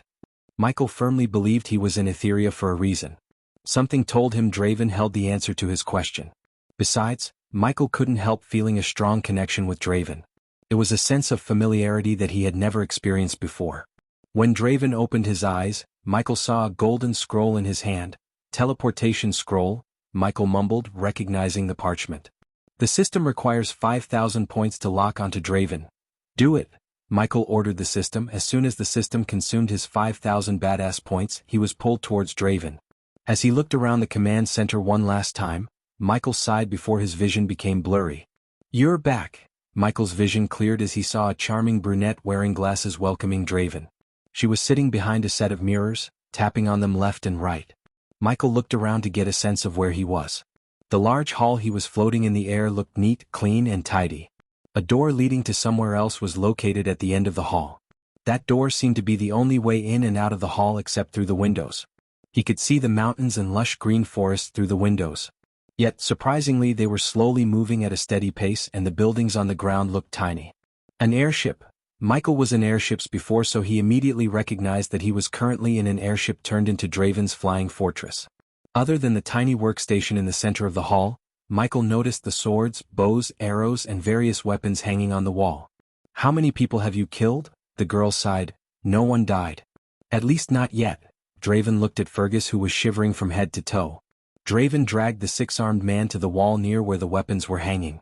Michael curiously followed Draven behind and saw Draven hanging Fergus on the wall by attaching shackles around each wrist and leg. Fergus was nailed to the wall in a few moments like a gecko. The bloody shackles around Fergus and the blades with dried blood on the tables told Michael the obvious. The girl looked a little flustered and uncomfortable looking at Fergus on the wall. However, it seemed to Michael that the girl knew what was about to happen. "His soul is drenched in evil." Michael was taken aback by the demonic voice he heard. He jerked his head right to see a ghostly figure of an alien creature appearing over Draven's shoulder. The ghostly figure looked like Venom and Cobra had a baby. It was black, ghostly, and had white eyes with red pupils and a terrifying line of fang-like teeth.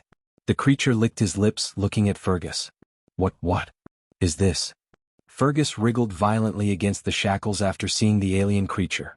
But no matter how hard he wriggled, he couldn't escape from the shackles that tied his wrists and legs. "You will have your fill, Margoth." Draven took a bloody arrow from the table beside him. "Visits. For the best no-understanding experience, after he tells us everything we need to know." Draven slowly ran the arrowhead along Fergus' face. "Wait!" Suddenly the creature Draven called Margoth turned around. Michael was stunned as the creature was looking directly at him. "System, what the heck is this creature, and can it see me?" The system's level is too low to find the creature's origin. However, the system can reassure the host that the creature cannot see the host. Michael heaved a sigh of relief even though he was disappointed that he couldn't find the creature's origin. "What?" Draven asked. "I sensed something familiar in the room.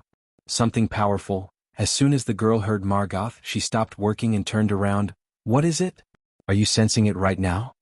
"Draven, take out the healing potion," Margoth asked Draven. He looked a bit skeptical but did as Margoth asked him to.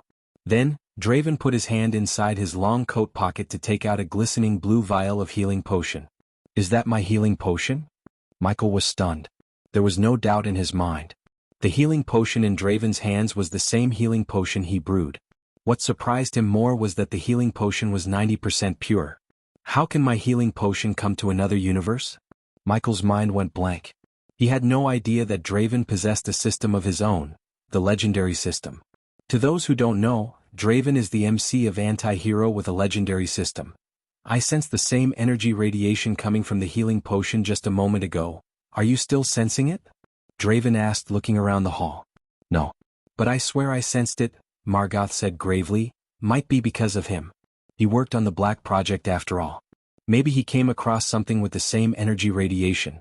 The girl adjusted her glasses and said. Hearing her words, both Margoth and Draven pondered the possibilities in their minds. "Makes sense," Margoth finally said as Michael sighed. "What is this Black Project?" Michael asked himself as his gaze swept across the room. Then he locked his eyes on the wall portion where he saw several drawings, posters and paper clippings nailed to the wall. Michael floated to the wall and was surprised by the sight before him.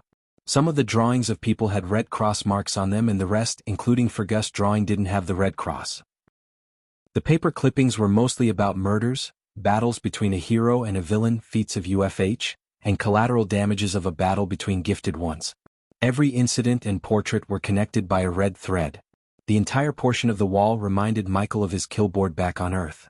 If he wanted to assassinate multiple targets, he would form a board exactly like the one before him.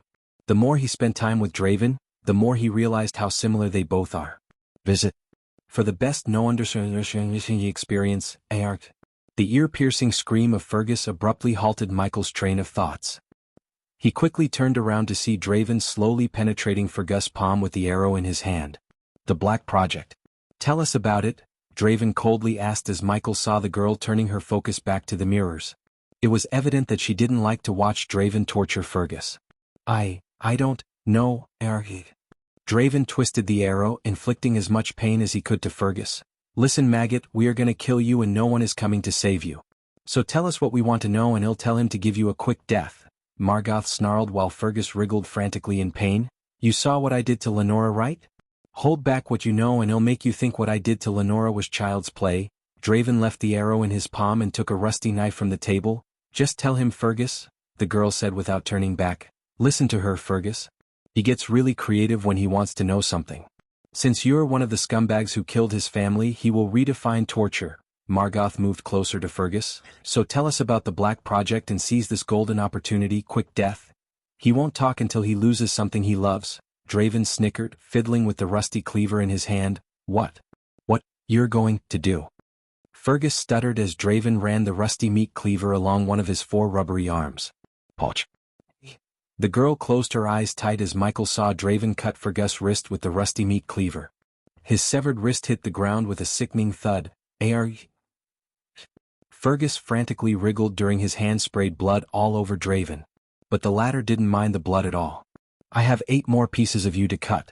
So make yourself home. Draven wiped off the blood covering his eyes and coldly said, Please, please, he'll tell you. Fergus cried, the Black Project, Arg, we created. Arg, Fergus cried and shrieked in pain. Give him a painkiller, Margoth nodded. Michael once again focused on Draven's hand until he saw a milky white vial materializing in his hand. This time, however, the potion in Draven's hand wasn't brewed by Michael. Instead, it radiated a different type of energy Michael wasn't familiar with. Draven forced the white liquid down Fergus' throat. After a few seconds, Fergus stopped screaming and the blood stopped spraying out of his severed wrist. The Black Project. Spill out everything you know before I cut another one.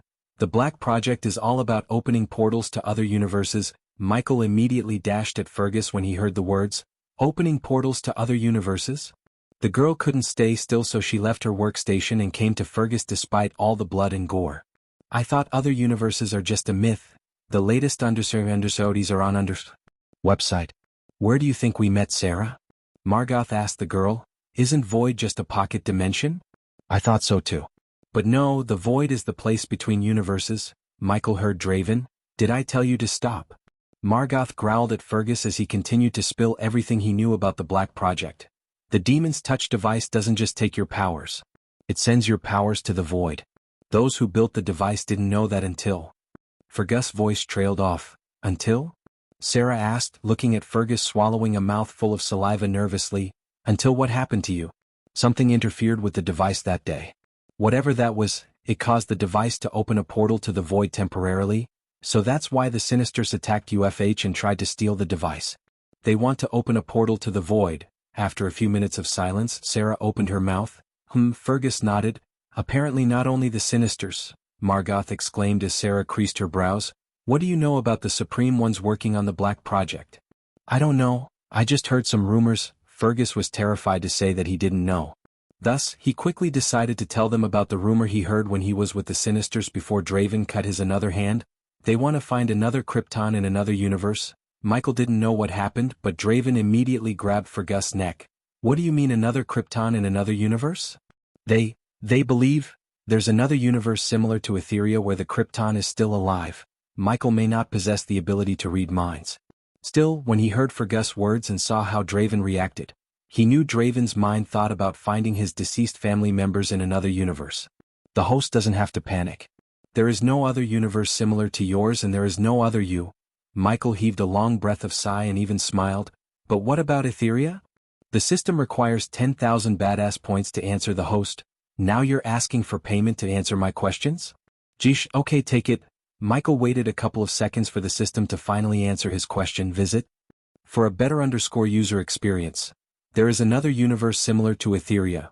This doesn't mean there is another Draven or another legendary system. Another Etheria? Michael mumbled under his breath. Deep down, Michael was glad there was no universe similar to his. He liked to be unique. However, that didn't seem to be the case for Etheria. Still, the system said similar, not exactly the same. His gut feeling told him there was no other Draven. It felt like Draven was the main character of Etheria just like he was to his universe. Another Krypton? Draven frowned. Since Michael was new to Etheria, he had no idea about the war that happened between Etheria and the Demon King's army. Krypton was the most powerful hero in the whole Etheria. Granted, Draven rivaled Krypton when he was at his peak, but unfortunately, Draven lost all his powers. Why do they need another Krypton? Sarah asked Fergus. I don't dash clang. Fergus was about to say I don't know when Draven flicked the rusty cleaver. No, Fergus stuttered. Raiden? Michael noticed the dark frown on Draven's face. The trio became silent and Sarah looked terrified. What about him? Draven coldly asked Fergus. Raiden was just a low-level general of the Demon King. Demon King? That's cringe. Michael rolled his eyes. Low-level general? Sarah shrieked. She still had nightmares about the invasion and how many people had lost their lives. What do you mean a low-level general? That guy destroyed half of Etheria and killed countless gifted ones like they were nothing. Margith's already serious demonic voice sounded more serious. Michael wondered who the hell is this Demon King. Also, in the corner of his mind, he recalled the mysterious figure on the engraving. Until now, he thought the person was him, but after hearing about the Demon King, he had a feeling it might not be the case. I don't know if it's true, Lenora told me. I don't know where she heard it. It makes sense. Draven deeply exhaled. For a few moments no one said anything. As a result, an eerie silence haunted the hall until Draven spoke. Visits. For the best no_vel_ed_ng experience. If what he said is true, the Supreme Ones can't win against another invasion without Krypton. Invasion, another universe, Demon King. Man, this guy is in serious trouble. Michael felt pity for Draven without realizing Draven was his son. Michael didn't even try to communicate with Draven and the group. The future Dark Lord sent Draven to Etheria so he could live without being hunted by the Queen and his enemies. Unfortunately, although at that time Etheria was safe from the Queen, the citizens of Etheria managed to mess up and become vulnerable to the Queen. The only thing the Queen failed to grasp was the future Dark Lord planned everything. As a result, he never lost control of the situation. Even when Nightmare died, the future Dark Lord didn't lose control of himself because he was in control all the time. We need to capture a Supreme One Draven. We can get more information on the Black Project from them, said Margoth. They have the device and the resources to recreate what happened to me. So what's stopping them from opening a portal back to the void? Draven asked, looking at Margoth and Sarah, but to Michael, it seemed like he was questioning himself. They managed to modify the device to make it usable once a year from once every 100 years. Draven and Margoth nodded at Sarah. But Michael saw Draven thinking deeply. Indeed, Draven was thinking about something. He recalled everything Lenora said before he killed her. Before I killed her, Lenora said something about a key. As soon as Draven said these words, Michael was stunned. He immediately turned his full focus to Draven. It couldn't be just a coincidence Michael was searching for the key and Draven was also talking about a key. It wouldn't take a genius to figure out that both keys are the same. A key. Sarah tilted her head. I scoured through all UFH servers but didn't find anything about a key. Do you need anything more? Margoth turned his head towards Fergus. Please just kill me quick. At this point, Fergus lost all the will to live and was exhausted both mentally and physically. He just wanted a quick death. After seeing what Draven did to his fellow Sinisters, quick death from him would be a blessing. Did you give my sister a quick death? Ask him about the key. Michael shouted, but they didn't hear him. Where is the key? Yet again Michael shouted at Fergus while Draven pressed the rusty meat cleaver against Fergus' shoulder. The latest _IP_SODIes are on the website. I am going to my room for a moment. Sarah quickly took her gaze away from Fergus and stepped away from the scene. You're still such a soft girl. I told you, Draven, we have to take her outside and let her fight for a change. Damn you ugly. Sarah showed Margoth the middle finger. Fergus began to scream again as Michael saw blood drizzling down from Fergus' shoulder and onto the rusty meat cleaver. Boom. Just when Sarah was about to take another step, the entire ship trembled. Michael looked outside and saw the sky getting darker and darker as though they were flying into a storm. The day sky turned darker in a few blinks of an eye. Additionally, Michael could hear the thunderclaps and the howling sound of the wind. What the heck? Sarah staggered towards her workstation. All of a sudden, the glass windows shattered as a figure clouded in bolts of lightning landed in the hall's center. Stormbringer. Fergus screamed as the cloud of lightning slowly disappeared, revealing the Stormbringer. The Stormbringer wore sleeveless silver metal armor with archaic engravings and a dark blue cape that fluttered in the wind. Her striking blonde hair danced around her shoulder with the wind while the golden helmet covered her delicate face. Her muscular arms and the heavy sword on her back radiated a warrior vibe. Although she wasn't the prettiest woman Michael had seen, she was the toughest-looking one. Sarah's face lost all color as she looked pale. On the other hand, Fergus, who was about to greet death, became so excited. He yet again began to wriggle against the chains in joy. "Do you know who I am?" Stormbringer's hard as steel voice echoed through the hall. "Would you believe me if I said no?" Despite facing one of the strongest members of the Supremes, Draven didn't lose his calmness. It was expected of Draven. After all, Michael was his father. "Release him and surrender yourself," Stormbringer said. "I heard that so many times today." "I assume you know what happened to those who said that?" Stormbringer gritted her teeth as the sky outside turned darker and Michael saw more and more flashes of lightning followed by loud thunderclaps. "Today you will answer for your crimes, Reaper." She slowly unsheathed her heavy sword. The sword was thrice the size of a normal sword. It was almost 5 feet tall and a foot wide. She could easily rush a child with that sword. She held the sword using both arms as bolts of lightning coiled around the sword. "You are dead, fucker." Ha! Fergus began to laugh like a maniac. After seeing Stormbringer, Fergus regained his hope to live again. The Sinisters had connections within the super prisons. So it was only a matter of time before he breaks out of there again and continues his life of crime. Visit. For the best no_vel_ed_ng experience. This was why the supervillains and the Sinisters were terrified of Draven more than UFH or the Supreme ones. If the latter caught them, they would just throw them in prison. It wasn't the case for Draven. If they got caught by Draven, there was no prison, only hell awaited them. Funny, Draven's snicker abrupt put a stop to Fergus' maniacal laughter. "Don't?" The Stormbringer growled when Draven was about to move his hand, but after seeing him just lift his hand without reaching for his weapon, the Stormbringer didn't dash at him. Click. Draven just snapped, growling. It wasn't even a second passed after his snap when Fergus began to growl. Michael saw Fergus desperately gasping for air. If Michael's guess was right, the white liquid they gave Fergus wasn't just a painkiller but poison. Draven planned everything just like Michael. Arg. The Stormbringer let out a battle cry before dashing at Draven with the heavy sword in her hand. She wanted to save Fergus. They were about to clash when Michael felt an invisible force pulling him back. She tried to fight back, but the force was too powerful. The sight of Draven and the Stormbringer grew smaller and smaller until everything around him became pitch black. He traveled in darkness for a while and then he saw a light at the end.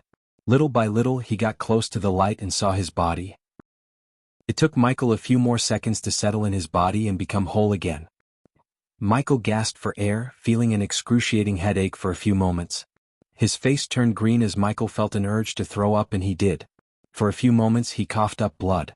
As a result, his face became pale. Quickly the APD injected him with a healing potion to make him feel good. Michael looked into the crack, seeing nothing but darkness. He then slowly turned around to see Sabrina peacefully sleeping on the mattress and still holding the book under her head. So the key opens up portals to other universes? Michael finally solved the long mystery of what the key opens. Now he needed to find the key and get to it before the Guardians. The last thing Michael wanted was the Guardians to get stronger by conquering other universes. Where is the key? Michael asked himself. Although Michael gained nothing tangible through his visit to Etheria, he gained an idea to build a shield device similar to Draven's. The Dark Lord did not need a shield since he could unleash his full power to destroy his enemies. However, Ghost needed a shield. Since Sabrina was still sleeping and he felt exhausted, Michael took a parchment and a quill from the system storage before sitting beside Sabrina. He recalled Draven's shield for a moment and began to sketch a device similar to his on the parchment.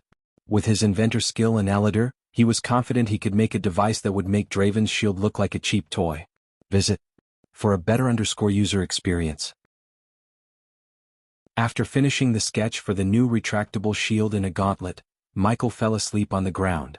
He was exhausted to the soul level and couldn't stay awake. A long while later, Sabrina slowly opened her eyes. She felt rejuvenated after a long nap. As the sleepiness faded away from her eyes, she searched for Ghost and found him sleeping on the ground a few meters away from her. Looking at Ghost on the ground, Sabrina stood up.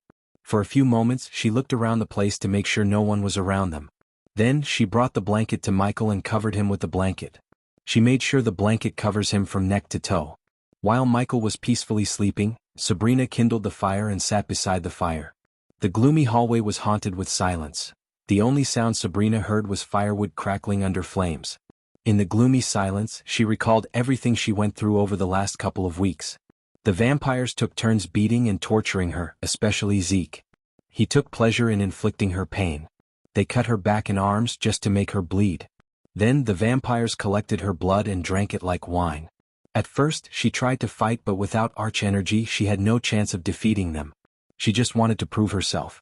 That was why she took part in the Guardian operation. Her gut feeling told her not to go with Peyton.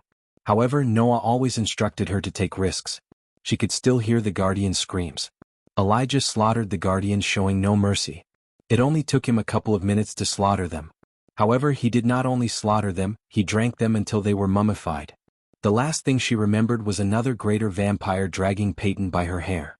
Even now, Sabrina prayed for Peyton. She did not wish Peyton to suffer the same fate she did. Yet, Sabrina was oblivious to the fact Peyton and Tanulia planned everything. Otherwise, they wouldn't have let Sabrina suffer at the hands of vampires. As far as Tanulia and the other Guardian were concerned, the key was more important than a few weeks of torture to Sabrina. Was it worth it? Sabrina asked herself without moving her gaze away from the fire. Whoosh! All of a sudden, a gust of wind put out the fire. She quickly snapped back to reality and jerked her head around to see several skinless creatures appearing out of thin air. When she saw the creatures, her heart skipped a beat and her body began to tremble. She crawled backward in fear. She searched for a weapon but found nothing. The vampires took her space ring, which contained all her books, weapons, and dress. Hence, she had nothing to defend herself. The overwhelming fear blinded her mind. That was why she didn't think to shout at Ghost. Seeing her without any weapons, the skinless opened their mouths, revealing a line of yellow teeth. Since they had no skin, she couldn't identify or figure out their reaction. But if she had to guess, she would say they are grinning. While a group of skinless creatures was targeting Sabrina, another group sneaked toward Ghost. They wanted to cut his throat in his sleep. Go dash, she tried to shout, but she was too late. A skinless creature shut her mouth from behind. She squirmed and wriggled to escape, yet she was too weak. Her eyes opened as wide as they could. She wriggled her head until another skinless creature held her legs tight. Visit. For a better user experience, she screamed, but not even a muffled cry escaped her mouth through the skinless creature's hand. Welcome to the real world, Sabrina. Ghost's words resonated in her mind again. Her warrior code taught her not to kill from behind or sneak up on her enemies. Instead, the creatures were doing precisely what her moral codes forbade her. Welcome to the real world, Sabrina heard his voice again. But this time, his voice didn't resonate in her mind alone. On the contrary, he actually opened his eyes. Boom. Michael pointed his finger towards the skinless creature behind Sabrina. The lightning bolt shot out of his fingers, penetrating its brain and bathing Sabrina with its blood. As soon as the creatures realized that he had woken up, the other creatures shuddered. Before they could react, Michael sent a powerful gust of wind, blasting the creatures onto the wall behind them. Michael kicked up from the ground and stretched his arms, yawning. Did you see Sabrina? They had no warrior code, Michael snickered. Sabrina managed to kick away the creature holding her leg and ran towards Michael. Don't follow others' moral codes, Sabrina. Make up your own codes. Michael slowly unsheathed his sword. Your life, your rules. Don't try to reach for the bar set by your sibling Sabrina. Set your own standards. You are not your brother. Michael swung his sword at the creature that dashed at him. The creatures were only at the core formation stage. Even when they came as a group of 12, they stood no chance against Michael. Sabrina saw the creature's head flying away from its shoulder. Meanwhile, another creature shrieked like a banshee and dashed at him. You are not your sister, Pulch? With another swing, Michael cleaved another head. You are Sabrina Winston. Michael turned around and patted her on the shoulder. Survival of the fittest. That's the only rule in this world. The latest understudies are on website. Pulch. Michael didn't even turn around but swung his sword, cleaving another head. In a matter of seconds, he killed 4 skinless creatures without breaking a sweat. You can whine and cry about what the vampires did to you. Or you can learn from those events and come out stronger. Michael looked her in the eyes and gave her some tough love. He noticed 2 creatures flanking him from behind. However, he didn't turn around. Instead, Michael put a sword in her hand. You are not Noah Winston's little sister. Noah is your big brother. His words and smile immediately boosted her courage.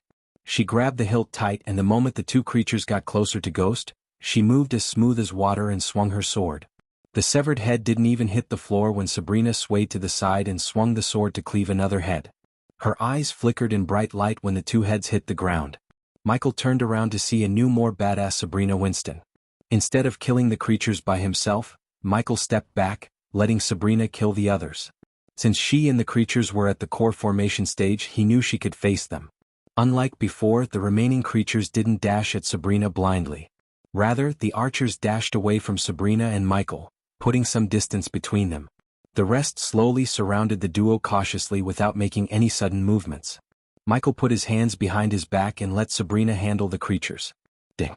When an archer fired an arrow at Michael, Sabrina swung her sword, cutting the arrow in half. Always remember to kill your enemies as quick as you can, Michael instructed her from behind. Sabrina could feel the fear in her heart slowly fading away. After hearing his words, Sabrina dashed at the archers. Crescent Blade, she cast a spell, waving her sword. Immediately, Michael saw a large crescent-shaped light blade shooting out of the sword towards the archers. The archers tried to leap away, but the crescent blade was simply too fast. The blade cut the skinless creatures in halves. When their bodies hit the ground, Sabrina leaped into the air using the wall as a booster. She turned her body acrobatically before diving down like a meteor. Boom. The latest _sodies are on the website. Her landing created a shockwave that knocked out the creatures surrounding Michael. Poch, poch, poch. Sabrina didn't wait for the creatures to get back to their feet. Instead, she stabbed them through the head, showing no mercy. Show them you are not the one to be messed with. Show them your ruthless side, Michael taught her from behind. A few minutes ago, when Sabrina covered him with the blanket, he was about to wake up. Hence, he saw her gesture and felt a warmth in his heart. That was the only reason Michael changed his mind about helping her. Noah taught her how she should live, but Michael was teaching her how to survive. Meanwhile, Sabrina was down to 4 enemies. When she reached a skinless creature that tried to get to his feet, Sabrina stomped on its head. She stomped again and again repeatedly until she crushed its head into a pulpy mess. Seeing the brutal death of their kin, the skinless creatures crawled backward. Inflict maximum fear onto your foes. Your priority in every battle should be to win without even fighting. With her face covered in blood, she looked like a pissed-off goddess of war. Until that moment, she was a delicate flower who took pride in her talent. But when she stomped a creature to death and drenched in blood, she looked like Michael's sister. Granted, Noah loved his little sister dearly and protected her to the best of his abilities. Still, he failed to teach her the reality of the world outside. On the contrary, Michael would have taught her the world before teaching her anything. To survive in the world of killers like him, she needed to be ruthless and brutal. The code of warriors Noah taught her put her in a cage. The life lessons Michael was teaching her would ensure that never happens again. Arga die. Learn to control your anger, Michael said when she began to shout and stomp the already dead creature. Never let your anger cloud your mind. Your mind is your greatest weapon. Michael nodded in approval when she took a deep breath to calm her mind. The last remaining creature shuddered and stepped backward, showing Michael they possess fear and feelings. Finish it off. We have a long journey ahead. Michael sent a tiny bolt of lightning to the mattress and blanket. They were drenched in blood, so Michael chose to burn them and get new ones from the system's storage. Michael walked forward as Sabrina threw the sword, aiming at the creature's head. In a blink of an eye, the sword went straight through its head. Visit. For the best no understanding experience, do you feel better now? Michael asked, catching the sword by its hilt in midair. I do really. Michael looked around the headless creatures, giving Sabrina a nod of approval. Then, finally, Sabrina began to come out of the trauma instead of whining and living in the past. Keep the sword with you until our journey ends. When Sabrina held out the sword, Michael closed her fist around the sword hilt. He wanted Sabrina to have a sword not only to protect herself but to mend the warrior spirit broken by the vampires. You'll need it? Thank you, Ghost. She surprised him with a tight hug. Can you do me a favor, Sabrina? Asked Michael when gently brushing her head. Anything? Don't tell anyone you met me here. Sabrina let him go and took a step back. She then looked in him the yes with a bewildered face. Why? Just don't tell anyone. Me and the Guardians are not on friendly terms. The last thing I want is meddling with their business. For a few moments, Sabrina pondered before sighing heavily. I understand. I think you and our family have some connection, Ghost. You have been saving a Winston always. Sabrina let out a miserable chuckle. Well, you Winstons have the tendency to get into trouble. Michael smiled and walked the path before him with Sabrina. Can I ask you something? After a few minutes of walking down the gloomy path, Sabrina asked Ghost. Go ahead. How do you feel after taking a life? I mean, not these creatures but actual human beings. Glad. Michael's answer completely caught her off guard. She was stunned. Glad? What? She asked, tilting her head. Visit. For the best no underscore experience, I don't go around killing people unnecessarily. If I kill someone, that means I have no choice. They'll feel glad because after taking the life, I have one less enemy who wanted to take my life. Don't you feel any remorse? Sabrina asked him another question. How many people have you killed, Sabrina? Michael asked her instead of answering her question. A few. But they deserved it. Then why do you want to know how I feel? I told you, Sabrina, live for yourself. End of the day, if you're happy, that's all it matters. She sped her steps, came in front of him, and walked backward looking at Michael. My brother said every time you take a life you lose a bit of yourself. Yeah, some people say that. I'm not one of them. Either I kill and lose a bit of myself or not kill and lose the whole of me. I didn't work my ass off to this point to get myself killed. Michael massaged the back of his neck while talking to her. What's your ambition? What do you want to be in your life? She looked curious to know Michael's answer. For some reason, Sabrina felt good talking to Ghost. When she talked to Rowena or Noah, she always felt some kind of pressure from them. They both expected Sabrina to be what they wanted. However, Ghost encouraged her to be herself rather than trying to satisfy someone else. Of course, Sabrina had no idea Ghost was her big brother at this moment in time. Otherwise, she would have felt 100 times more pressure because Ghost was at the stage where Noah seemed pale in comparison to him. If Michael knew Sabrina was his little sister, he wouldn't have messed her mind with stupid warrior codes. Instead, Michael would have taught her how the real world works. What everyone wants, immortality. I am gonna sit back and enjoy everything this world has to offer. Congratulations on your engagement, by the way. Michael was kinda surprised by her words. How did you know? As far as Michael could remember, only Claire and the elders knew about his engagement to Gaia. He wanted to share the news with everyone at Hades. But before he could do that, they were attacked by the ninjas. The ring. Sabrina pointed at the engagement ring on his finger. It didn't look like a space ring. So you were either wearing it for fashion or you're engaged to someone, most probably to Elia? Took a guess, huh? Yep. Sabrina nodded. It was astonishing to see how quickly she changed. A few hours ago, she was a broken, cowardly girl, and now she had turned into a cheery, joyful girl. Visit. For a better user experience, all she needed was a bit of tough love and a few skinless creatures. I heard a rumor you're not going to marry anyone else. Any truth to that? You heard right. Really? Sabrina raised her brows because she was amazed. You don't have anyone else in your life other than Elia. I know I am asking about your personal life, but I am really surprised. This is the first time I heard a prodigy like you have only one girl in his life. What's wrong with that? Michael couldn't help chuckling after looking at her reaction. Nothing. It's just too surprising. Take my brother for example. He has a few girls in his life. A few? Michael raised his brows. Yeah, a few. Sabrina giggled, recalling the number of girls in Noah's harem. Although Michael met only 3 girls in Noah's harem, he knew there were several more. To his knowledge, there was Alicia, Zanali, and Edith. In addition, Olivia would have joined his harem if Michael didn't pull her out of the pit. In my view, the more girls you have in your harem, the less you know about each of them. I don't say harem is wrong. It's just I can't love anyone other than Elia. She is really a lucky girl. It's me who's really lucky to have her. Michael gently smiled, thinking about Gaia. He couldn't even imagine a life without her. He was deeply in love with her. When he was with her, even the catastrophic problems seemed minuscule. He would rather have Gaia by his side than hundreds of heaven-defying beauties like Layla.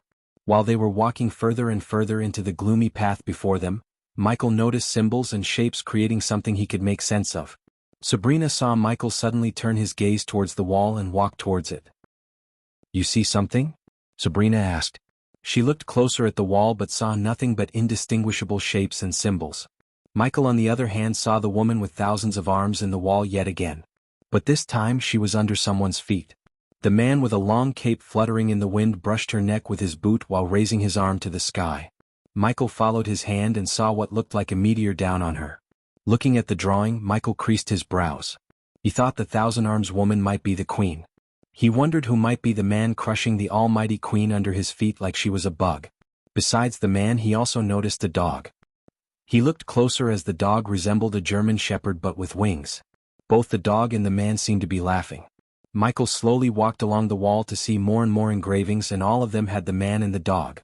I still can't see anything, Sabrina said. The latest _episodes are on website. Look over there. Maybe you might see something that I can't. Michael sent away Sabrina and focused on the engravings on the wall before him. On one particular portion of the wall, Michael saw engravings of thousands of soldiers running toward the man and the dog. In the next portion following the soldiers, Michael saw all the soldiers on the ground, obviously dead.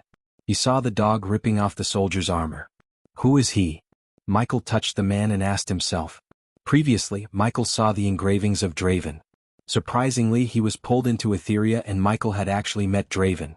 Now Michael saw the man in a long coat and a thieving pet dog. He wondered if he was going to pull into another universe. Hunter. Suddenly, the entire maze trembled as a shrieking voice echoed through the dark hallways. What was that? Sabrina held onto the wall beside her, balancing herself. The maze continued to tremble as there was a powerful earthquake. Did you hear that? Sabrina asked Michael. It was surprising to him that Sabrina heard the shout. Michael had never heard a shout filled with such anger and outrage. Every man has a past. Michael heard another calm voice reverberate in the hallways following the angry shout. The voice was calm, clear, and dominant. Sabrina frantically looked around to locate the source but failed. After hearing the voice, Michael felt he had heard the voice somewhere before, yet he couldn't remember exactly where.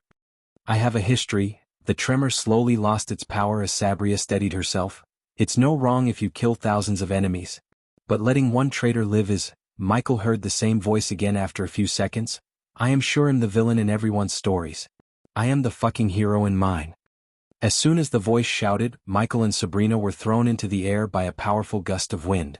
They were sent flying several meters backward before they could steady themselves. Hunter. Michael heard the demonic scream yet again. This time the shout was louder, but the maze didn't tremble like earlier.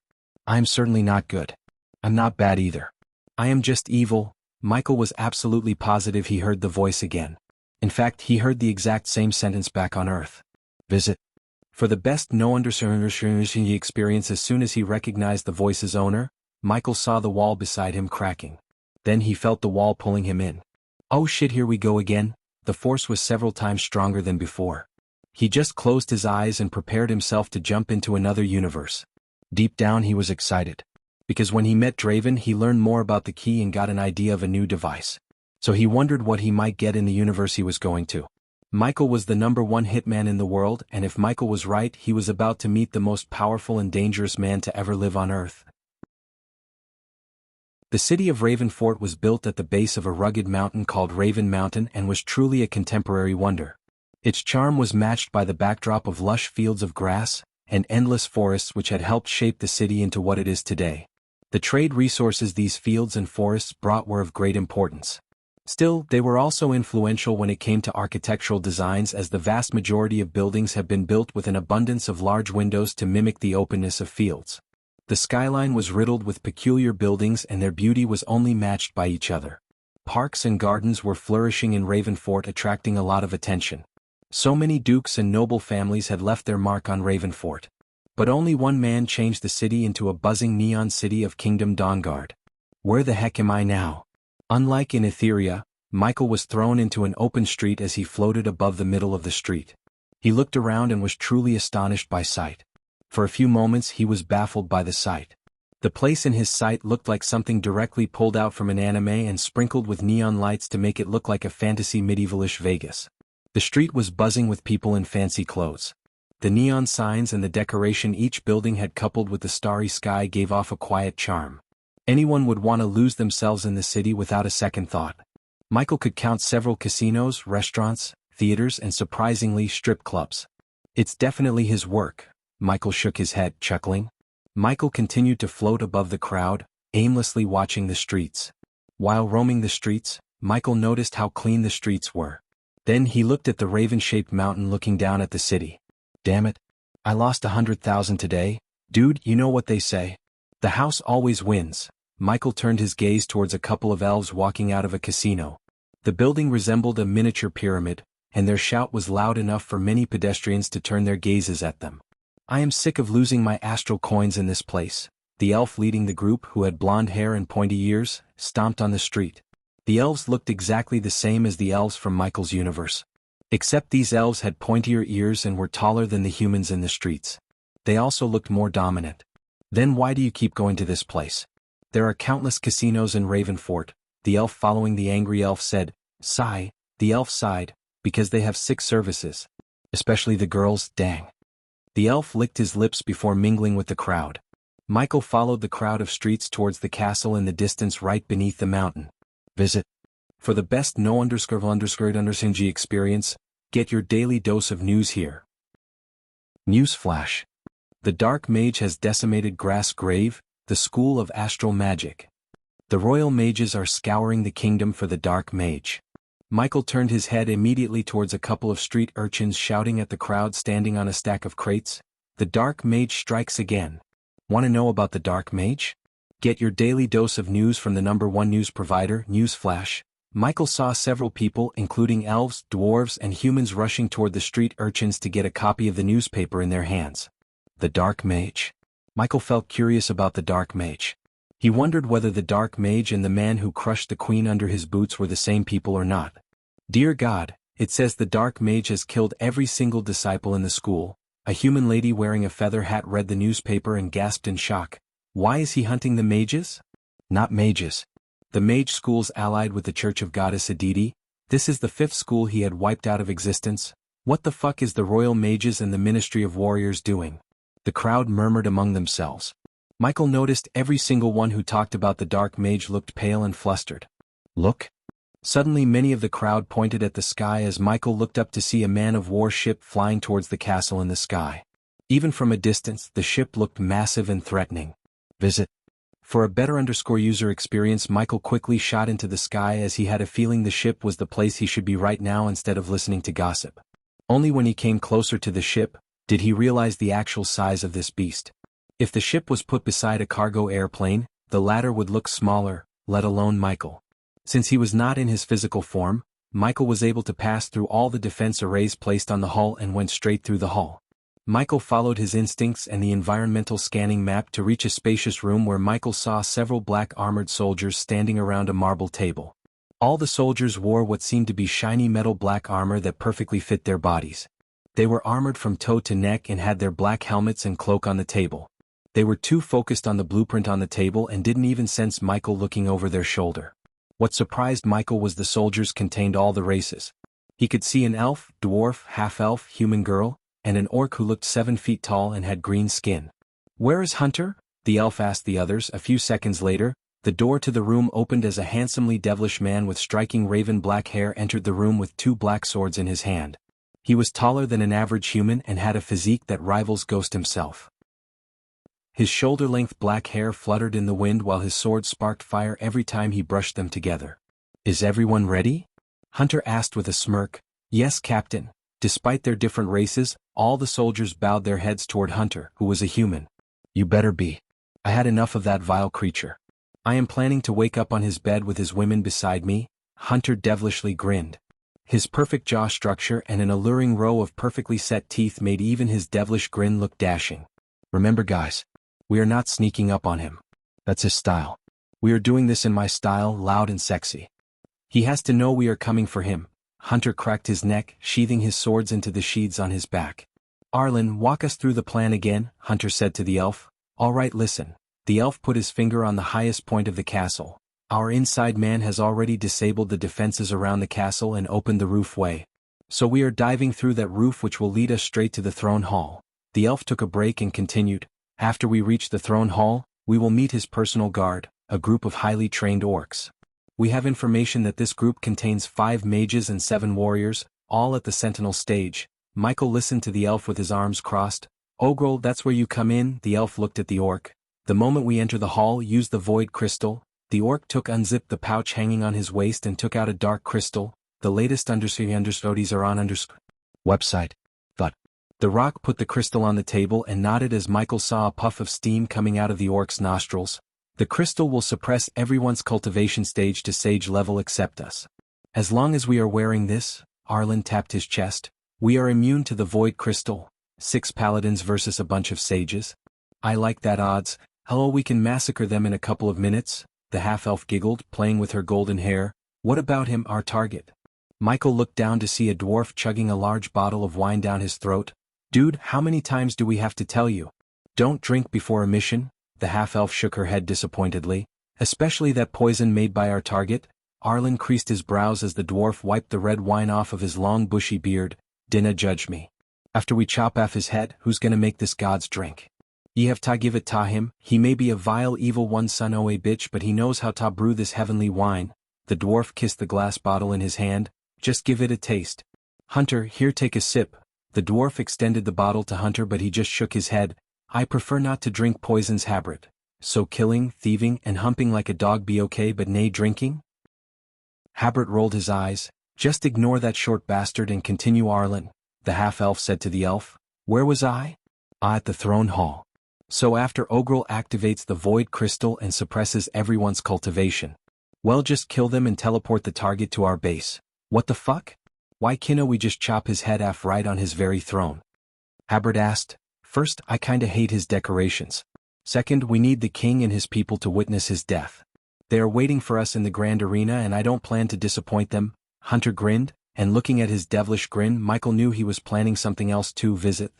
For the best experience, but we can make them wait a bit until we clean his treasury. I heard there are some dope shits in his castle. We can auction them for millions of astral coins. Hunter licked his lips as Michael could see his eyes sparkling. Michael couldn't help feeling pity for their target. Although Michael couldn't see their cultivation level, he could sense the overwhelming power radiating from each of them. Especially from Hunter. If Michael had to compare Hunter with a cultivator from his universe, he would say Hunter was at fusion stage. Wherever they were going, Michael was excited to see them in action.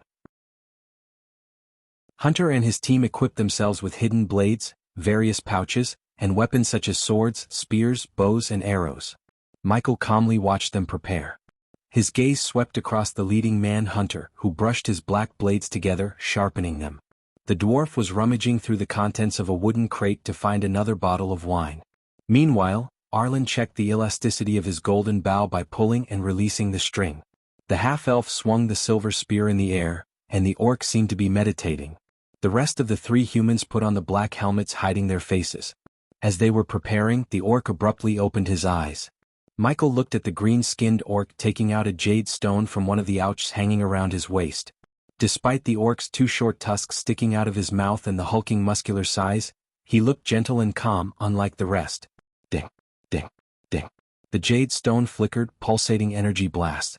Our girl? Asked Hunter as the orc nodded. Finally, Hunter stopped sharpening his sword and walked toward the table. Is everything ready, Monolith? Yes. A whisper of a girl sounded from the jade stone. Tell me he's there? Asked Hunter. Yes, he is there. I think he's going to hold a meeting with his minions soon. So come faster, the girl rushed Hunter. We are closer than you think, Monolith. Arlen, what's our ETA? Hunter turned his gaze to the elf. 3 minutes. 3 minutes, Monolith. Where is he now? Hunter asked the girl who is called Monolith. Michael floated so close to the orc and the stone that he could hear the girl panting. She sounded like she had finished a heavy workout. Visit? For the best no-underserved experience, getting dressed. Come quickly. Shit, I have to go. The jade stone suddenly lost all its glow as Hunter sighed. Let's go and get out, girl, back team. He cracked his neck and sheathed his swords back into the sheaths. Michael looked through the window and saw the majestic gray castle standing beneath the mighty mountain. The castle they were traveling to had 7 solid, round towers that were both a defensive and decoration aspect of the elegant castle. All 7 towers were connected by towering, narrow walls made of what seemed to be gray marble. Stylish windows scattered thinly across the walls in an asymmetric pattern, along with symmetric crenellations for archers and artillery. Michael floated towards the windows and was genuinely stunned by the forest outside the castle gates. The forest was lit up with bioluminescent creatures and trees, adding to the castle's atmosphere. After seeing the colorful bioluminescent trees, flowers, and veins in the forest, Michael understood how those neon lights were created. He looked around the castle through the window to see signs of expansion as some parts were clearly built more recently than others. There were still many construction sites near the castle, along with stacks of gray marble stones, clay, and carriages. It was apparent whoever inhabited the castle had planned to expand it. The airship Michael was on gradually got closer to the castle. It slowly ascended higher to the point that Michael could see a glass door on the roof flanked by 4 towers. It's showtime, Hunter cracked his fist as the wooden floor in front of them slid open. Without wasting any time, Hunter jumped through the opening followed by the dwarf. Then one by one all the team members jumped out of the ship, diving towards the castle opening. Let's see Hunter in action. At last, Michael exited the ship through the opening and followed the team. Since the ship was huge in size, all the archers in the tower noticed it. Besides, Michael could see guards patrolling the castle walls chaotically running around the place. To Michael it seemed like the guards were caught off guard. Whoosh, whoosh, whoosh, whoosh. While diving down, Arlen fired arrow after arrow at each archer in the tower in midair. "He's good," Michael praised the elf's archery skills. Each arrow he fired went straight through his targets' heads. Without inhuman skills, it would be impossible to hit the targets while diving through the air and facing the wind resistance. Of course, Gaia could do the same. When it comes to archery, she surpassed Michael. That didn't mean Michael was behind her in the accuracy department. What made Gaia a better archer was her talent for calculating wind resistance. Michael could easily buy an archery book and match her skills if he wanted. But for now, Michael chose not to spend badass points and decided to save them. Visit. For the best no understanding experience, stop them. Why are our defenses down? What the fuck happened to the defense arrays? Michael heard the soldiers in the castle shouting in utter confusion. Soon, a line of archers rushed out of the tower and took aim at Hunter and his group. Fire. As countless arrows soared through the air, the orc closed his eyes. Solar barrage, Ogrel growled. In a blink of an eye, Michael saw a shield made of sparkling golden energy materialize in front of them. Hunter and the others quickly moved closer together and flew behind the shield as the arrows hit the shield, and the shield turned each and every arrow into a pile of ash. Flame lash. When Hunter and his group got closer to the line of archers, Habrit the dwarf cast a spell, swinging the heavy axe in his hand. Michael saw a wave of fire shooting out of Habrit's axe to the soldiers flanking the entryway into the castle. As soon as the fire wave hit the soldiers, the wave cut the soldiers in halves. Clang. When they got closer to the square entryway made of glass, Ogrel slowed down, falling behind. In contrast, Hunter just closed his fist, extended his arm, shattered through the glass, and landed directly on the throne hall. Pyro thorns. As soon as they landed on the throne hall, Ogrel waved his hand, casting a spell that created hundreds of fiery thorns on the floor. Aish! An overly loyal archer jumped through the broken entryway only to be burnt to death by the thorns made of blood-red fire. The throne hall contained polished braziers encompassing each of the 14 obsidian columns that lit up the lower levels of the throne hall and blanketed everything in a warm glow.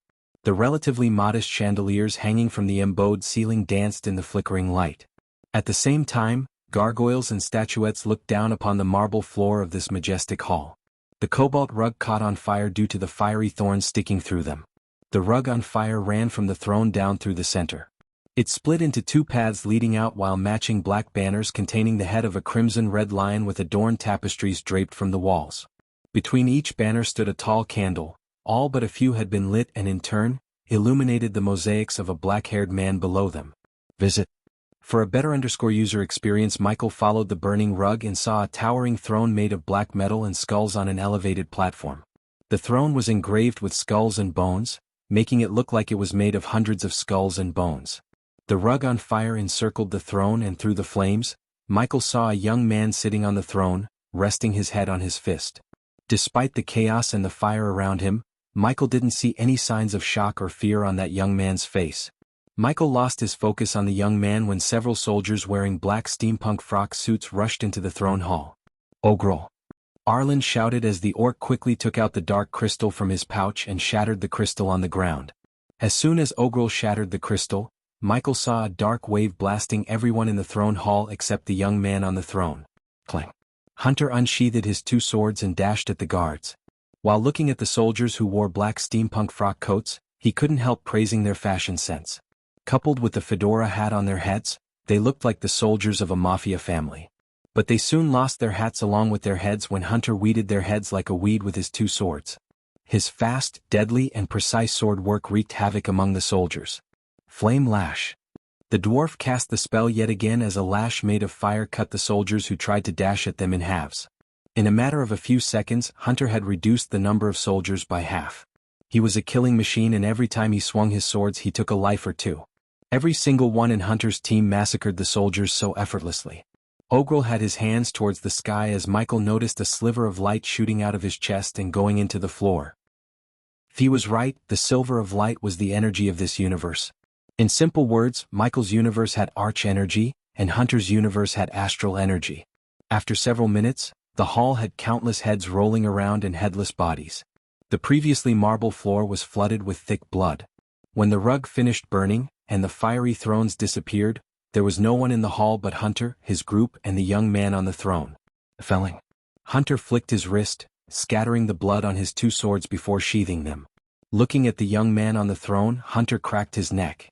"You messed with the wrong Hunter, bitch." Hunter snickered as Ogrel waved his hand, swirling like a tornado. While the orc was swirling, Michael saw a golden parchment materializing in his hand. Soon, the orc tore the parchment in half as a golden light shot out of the parchment, enveloping the entire throne hall and everyone in it. The latest _IP_SODIES are on _the website. The next moment, Michael saw a vortex opening above them and felt he was being sucked into the vortex. Then, in a few blinks of an eye, everyone in the throne hall just vanished into thin air. After being teleported from the throne hall, Hunter, his team, and Michael appeared on the open ground along with the young man on the throne. Michael quickly looked around and realized they were in an arena. His gaze swept across the fancy-dressed nobles around them in elevated seating until he saw a group of people watching Hunter and his group sitting on the VIP seatings. The nobles gasped in shock when they saw the black throne and the young man sitting on it. Even now, the young man looked calm and lazy, resting his head on his fist. Since there were no flames between them, Michael was able to look at him clearly. The young man had smooth skin, perfect jaw structure, blue eyes, and neck-length raven black hair. He was not by any means the most handsome or dashing young man, but undoubtedly, he had a charm that rivaled even Michael.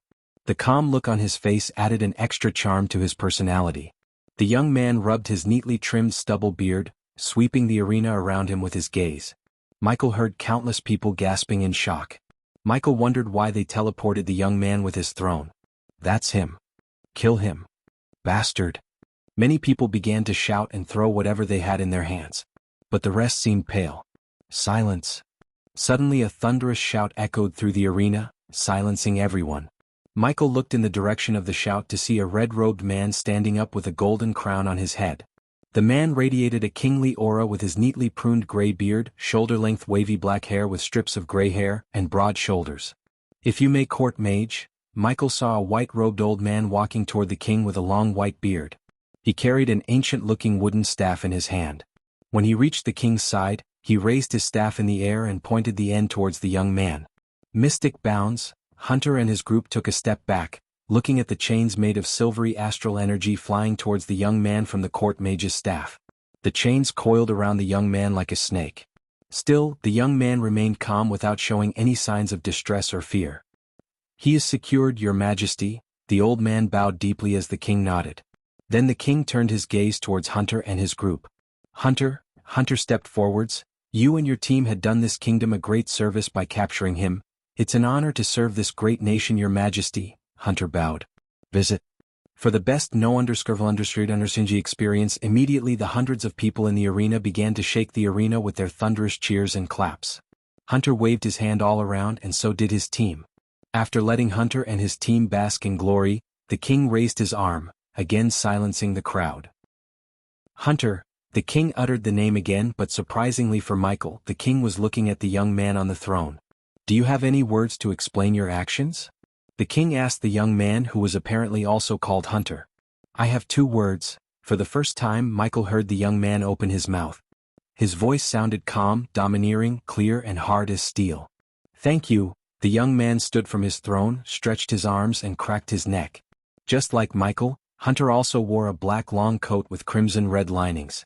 In addition, he wore a tight black shirt underneath his coat, hiding the chiseled chest and muscular abs. Hunter's words confused the king and everyone in the arena. "What are you devil blabbering?" The court mage growled. "Haha." Hunter broke into a short burst of laughter. "Court mage Alistair, I am not the devil." Hunter cracked his knuckles, disregarding the white chains around him. "I am the guy that when I wake up, the devil says, 'Oh shit, he's up.'" A devilish grin appeared on Hunter's face as he grabbed the astral chains around him. He locked his gaze with the court mage and the old man's eyes went wide when Hunter crushed the chain out of existence. "Impossible." The court mage gasped in shock. The black-armored Hunter and his team quickly lost their prideful grin. The latest _IP_SODIES are on _the website. Dogzilla, Hunter near the throne whistled. Boom. Only several seconds passed after he whistled when something hit the ground a couple of inches away from Hunter's throne. Michael looked up to be surprised by a German shepherd with majestic golden wings hovering in the sky. "Say hello to our little friend fuckers, woof woof." Michael raised his brows, hearing the dog cursing everyone in the arena. In a blink of an eye, the royal guards, armed to the teeth with silver armor, surrounded the king and the court mage. Meanwhile, Hunter and his group took a step back and were poised to attack. However, they were all confused by the black metal object in front of Hunter, except Michael. He knew what it was and was genuinely stunned. The black metal object was a .50 caliber machine gun mounted on a metal base. Ketcha. Hunter grabbed the machine gun and pulled it towards him. When he pulled closer, the metal base retracted and merged with the throne. "You can have my name." Hunter, holding the trigger, turned his gaze and the barrel of the .50 caliber gun towards the other Hunter. Since these people had no idea what this beast was capable of, the people remained still instead of running for their lives. Each bullet fired from the gun could tear through an armored vehicle like egg shells, and if Hunter fired at the people around them, it would turn the people around into a pulpy mess. As far as Michael could see, the people in the arena had no cover unless they were capable of casting some powerful defense spell. Although Michael did not know about the cultivation levels of this universe, something told Michael that most of them were way weaker than Hunter. "You can dress like me." Hunter loaded the bullets into the gun, pulling the spring toward him to turn off the safety. "But you clown will never be me." As soon as Hunter snickered, looking at the other Hunter, he pulled the trigger. Boom. Hunter didn't even have time to unsheath his swords as his body exploded into a bloody mist. "Arg!" A lady from the arena screamed as loud as she could, but it was muffled by the sound of .50 caliber gun firing rapidly. "Ha!" Hunter laughed like a maniac as he rained bullets on everyone. Boom. Visit. For a better user experience. Boom. Boom. One by one, Hunter's team exploded into red mist before they could even react. Finally, the people in the arena snapped back to reality from their initial shock. However, it was too late for them. Hunter's body trembled because of the recoil that could dislocate a weak man's shoulder after firing the gun several times. "Arghar. Your Majesty." Hunter turned the gun around without taking his finger off the trigger towards the king. "Astrel shield." The court mage Alastair immediately casts a shield, forming a white shield around the king and everyone around him. Unfortunately, the shield was not powerful enough to stop Hunter's shield-penetrating bullets. The nobles screamed, yelled, and tried to run away as the entire arena was in chaos. Yet no matter how hard they tried, they couldn't escape the bullets coming out of Hunter's gun. Hunter laughed louder after he painted the walls with the king's innards. Unfortunately, the royal guards and the court mage weren't spared either, as they were soon turned into a red mist by Hunter in a few seconds. If anyone else was in Hunter's place, Michael would have expected them to stop after killing Hunter and the king's group. However, it wasn't the case. The man raining down bullets and massacring the unarmed nobles was the deadliest man on Earth, the youngest dictator of Kingdom Blade. While Michael walked in the shadowy underworld, Hunter Blade ruled the militaristically super-developed Kingdom Blade and was feared by every single leader in the world.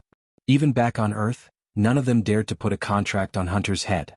That was why Michael never put on a path to assassinate the modern-day dictator Hunter Blade. The man terrorized the world when the world had no cultivation. So Michael couldn't even imagine what he would do in a cultivation world where he seemed to have the upper hand. Hunter Blade is the MC of dictator with a badass system. How do you like this? Hunter laughed as he continued to massacre every single noble in the arena. Hunter proved to everyone in the arena why he was the most feared crime boss in the world. The king and the nobles poured their resources to mess with the wrong man and paid the price with their lives. Visit. For a better user experience without any idea that Hunter had his own version of a badass system, Michael watched Hunter destroy the arena along with every noble who rushed here to witness his death. The booming sound of the machine gun echoed through the arena, reminding Michael of his life back on Earth and the power of firearms. However, the sickening sound of the gun eventually stopped resonating after Hunter killed the last noble in the arena. Finally, Hunter took his finger away from the trigger, clapping and dusting off the gunpowder from his hands. Hunter's world was exactly like Michael's. Still, unlike Michael, Hunter built an arsenal of weapons based on the weapons he had back on Earth. This .50 caliber machine gun was one of those weapons he built with the help of the badass system. A few hours after Hunter massacred everyone in the arena, he vanished into thin air. He teleported himself with his throne, the dog, and the .50 caliber machine gun to the castle previously besieged by the other Hunter and his group. Luckily, Michael hitched on his teleportation and arrived right at Hunter's room in the castle. Michael's room in the dark forest was gloomy, dark, and lit with crimson red light. On the contrary, Hunter's room was lavish, brightly lit with a grandeur chandelier, and filled with fancy furniture, including the elegant round bed in the center. The golden curtains draped over the glass windows, preventing the beautiful view of the kingdom beneath the castle. However, since Hunter's room was on the castle's highest floor, Michael could see almost the entire city of Ravenfort. The room had a mixed vibe of fantasy, medieval and modern. The walls were painted charcoal black while the Victorian-era furniture gave off a certain charm to the room. In addition, there was also a large oak table and a throne behind the table just beside the fireplace. The fireplace lit the room with golden-orange light reflecting the armors, portraits of Hunter and weapons hanging on the wall. At that moment, Michael would rather watch the city outside than Hunter's bed. Moaning sounds echoed through the air as Michael avoided turning his gaze towards the golden-haired woman on top of Hunter. It wasn't that Michael had never been with a woman, but he felt uncomfortable looking at someone else making love. Although Michael could not block the sounds from reaching his ears, he focused on various weapons and parchment on the oak table to get some sense of the universe. Michael still hadn't figured out why he was in Hunter's universe. Thus, he was trying to get some information to answer his question. While reading the parchments on the table, Michael came across the word astral energy several times. It was apparent to Michael that this universe contained astral energy just like they had arch energy. Comparing to see which energy was more powerful was borderline pointless. Hence, Michael focused more on if he could find anything related to the queen or the key. Meanwhile, the moaning sound started to get louder and louder to the point it annoyed Michael. Fortunately, several minutes later, the girl stopped moaning and finally fell beside Hunter. "Wow, that was great, Ayano," Hunter panted as the girl breathed heavily. For a few moments the girl couldn't utter any words. Just by hearing her heavy breaths, one could tell how exhausted she was. After the intense lovemaking, no one would blame her for being exhausted. "You didn't tell me where you put the prisoners, Hunter?" Ayano, the golden-haired beauty who currently laid beside Hunter half-naked under the blanket asked. "Is this your version of pillow talk?" Hunter smiled. Hunter's words made Michael chuckle a bit. Just a few hours ago, Hunter massacred hundreds of people without showing a shred of mercy. Anyone else in his shoes would have at least shown some remorse or some kind of feelings.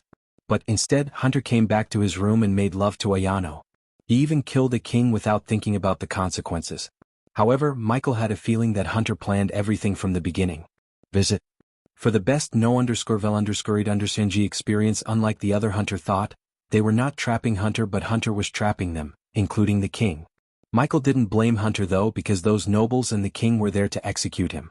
The other Hunter was literally planning to loot Hunter's castle and bed the girls in the castle. So they were not saints who didn't deserve death. It was only that Michael would have chosen an elegant way to kill them all or killed only a few prominent figures such as the king to make a statement. That was Michael's style. Hunter, on the other hand, preferred to root out his enemies no matter the cost. After reading the parchments on the table, Michael learned that Hunter may be looking to build a criminal empire spanning the entire world. "He's creating a criminal underworld," Michael said to himself. Apparently, many of the parchments contained logs, information about underground pathways, and a list of criminals and corrupt officials in each kingdom. "I just want to see who dared to siege my prince." Ayano cuddled Hunter and played with his raven black hair. "Is that so?" Hunter asked with a gentle smile on his face. When he smiled, Hunter looked so gentle and kind. No one would believe it if one said he just massacred hundreds of people in cold blood. Ayano nodded as she rested her head on Hunter's chiseled chest. "Did you know they sent Hunter to hunt the hunter?" Hunter was amused, recalling how he killed one of the best soldiers Sentinel Prime had. "Really?" Ayano quickly raised her head to look Hunter directly in his blue eyes. "Yep. Where are they? I mean, where did you put them?" Ayano seemed weirdly interested in where Hunter sent his prisoners. In fact, Michael also wondered what happened to the flying man-of-war ship and who was Hunter's inside man within Dictator Hunter's organization. "There is a snake among us, Ayano." Hunter's voice turned grave. "Snake? Among us? What makes you say that, Hunter?" As the girl was expecting an answer from Hunter, he rolled to the side and picked up the bottle of wine from the table beside the bed. Then Hunter chugged the wine down his throat without even using a mug. He finished the entire bottle in a couple of seconds. "Traitors are more dangerous than enemies, Ayano," Hunter said, showing no emotion in his voice. Visits. For a better_user experience, "I love treason but damn I hate traitors," Hunter growled. "Ah, look at me." Suddenly Hunter slapped his forehead playfully. "You asked me where I put Hunter and his group, right?" Ayano nodded as Hunter rolled to the side yet again. This time he grabbed a vial with blood inside from under the bed. Hunter tossed the vial to Ayano as she grabbed the vial and looked bewildered. That's what's left of Hunter. Hunter rubbed his chin. It might be that dwarf or the orc. Fuck it, this was all I found at where I killed him. Michael finally couldn't keep his eyes on the table as he looked up at Ayano and Hunter. Though the latter looked calm and showed a smirky smile, Ayano looked pale and flabbergasted like she had seen a ghost. This. Ayano stuttered, her hands shivered as Hunter took a last sip from the wine bottle. Sorry for your loss, Ayano. Hunter brushed her hair, then he tilted his head as a devilish grin emerged on his face. Or should I say Sentinel Agent Monolith? Hunter asked. Suddenly he just broke the wine bottle on the bed frame and stabbed Ayano in the neck at lightning speed. She grabbed her neck as blood sprayed out all over the place, turning the white sheets into red. She squirmed and wriggled frantically while Hunter stabbed her again and again until she stopped twitching forever. Softness to traitors will destroy us all. Hunter threw the broken glass away and looked at Ayano's lifeless body soaking the bed beside him. Michael was truly stunned by Hunter's ruthlessness. He was just making love with the girl a moment ago. Even the sweat on their bodies didn't dry, but he just stabbed her to death. The latest _IP_SODIs are on _the website. After stabbing Ayano aka Sentinel Prime Agent Monolith to death, Hunter removed the blanket and left the bed whistling like nothing happened. He grabbed a white towel, swiped his face and flicked his wrist as all the blood on his just vanished. While Hunter was putting on some clothes, Michael floated towards the girl and sighed. Of course, Michael didn't feel sympathy for the girl since she was actually working for the other Hunter organization and disabled the defenses. Unfortunately, she played a deadly game and lost it. When dealing with a man like Hunter, one must be utmost cautious. As a dictator, Hunter faced death threats and assassination attempts on his life on a daily basis. As a result, he gained the skill to read people and spot traitors in a few seconds. How did he end up here? Did he die and transmigrate to this world with a system? The mere thought of Hunter having a system sent chills running through his spine. The last thing this universe needed was a killing maniac like Hunter to have a system. No host. Hunter does not have a system. The system surprised Michael by answering him all of a sudden. Michael sighed in relief as Hunter finally finished putting on his black robes. I look good.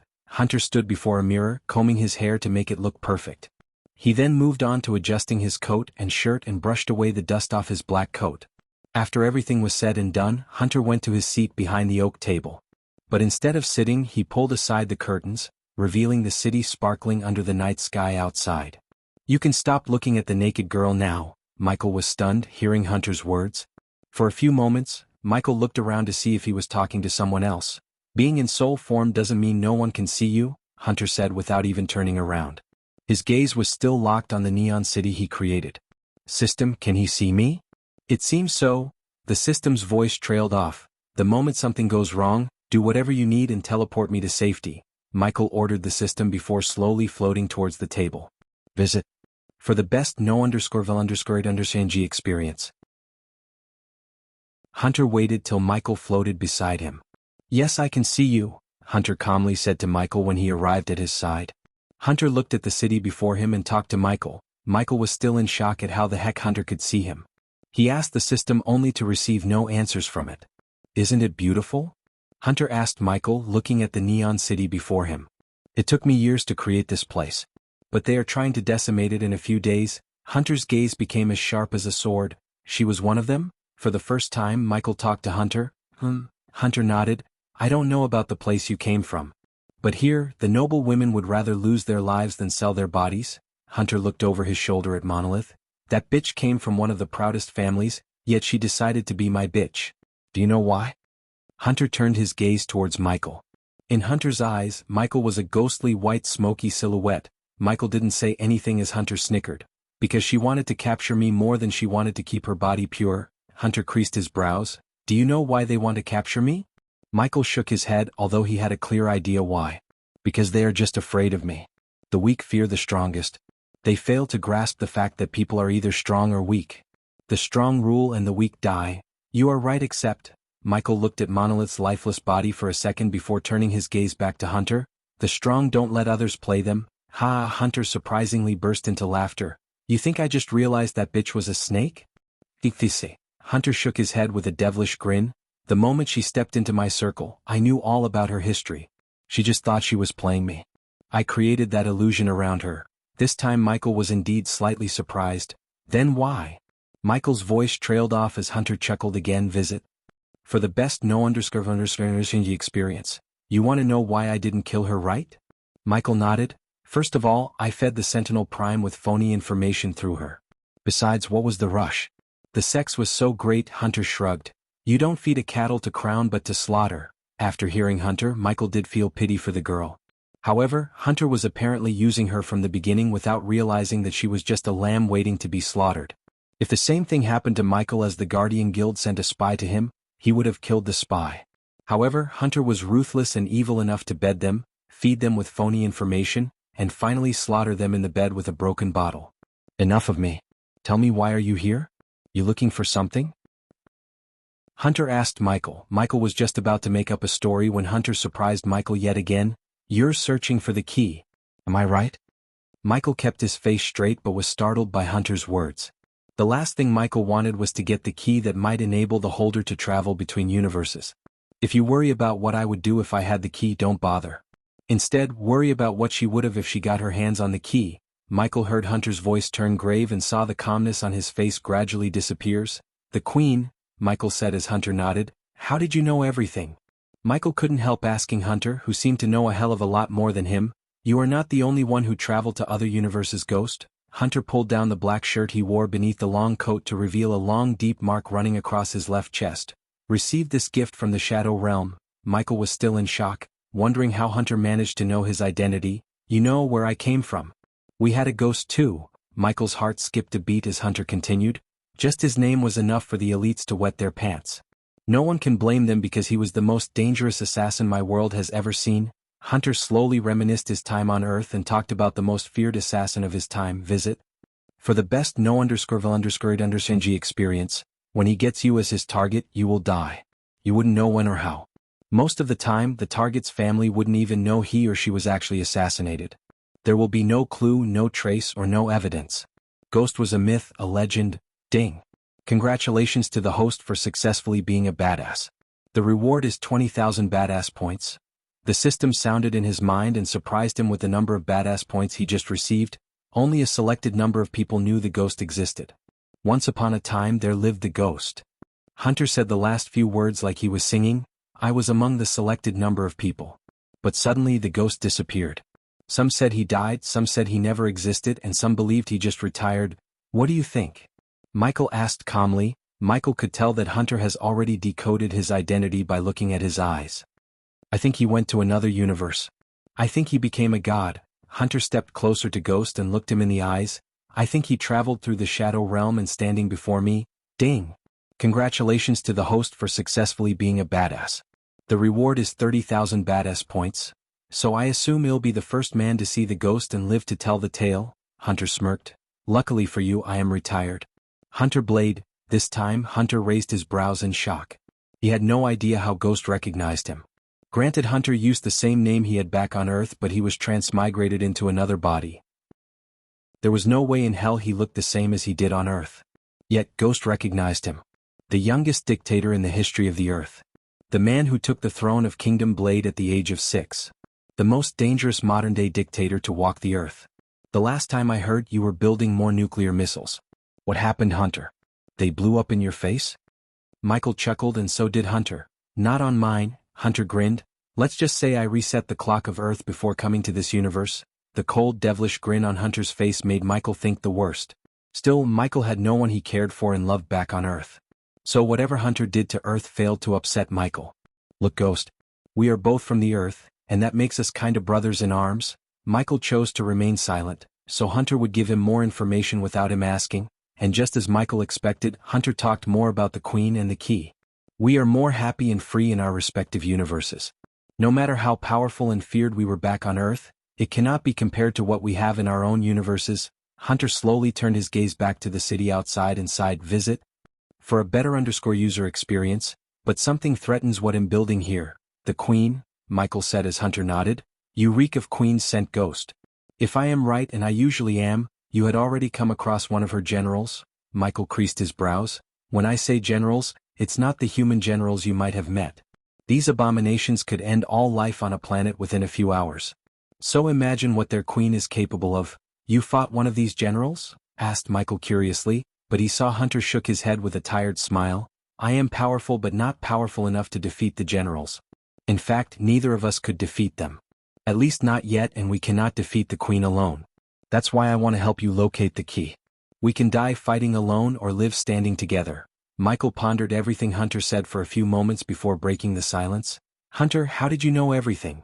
If you already went to the Shadow Realm, what stopped you from getting the key? I don't remember anything except killing hundreds of skinless ugly bastards. How many universes have you gone to? Hunter's answer disappointed Michael, but when he looked into Hunter's eyes, Michael didn't see any signs of Hunter lying to him. 2 including yours? You went to Etheria? Michael nodded only to see Hunter deeply exhale. Then you have one more universe to go to.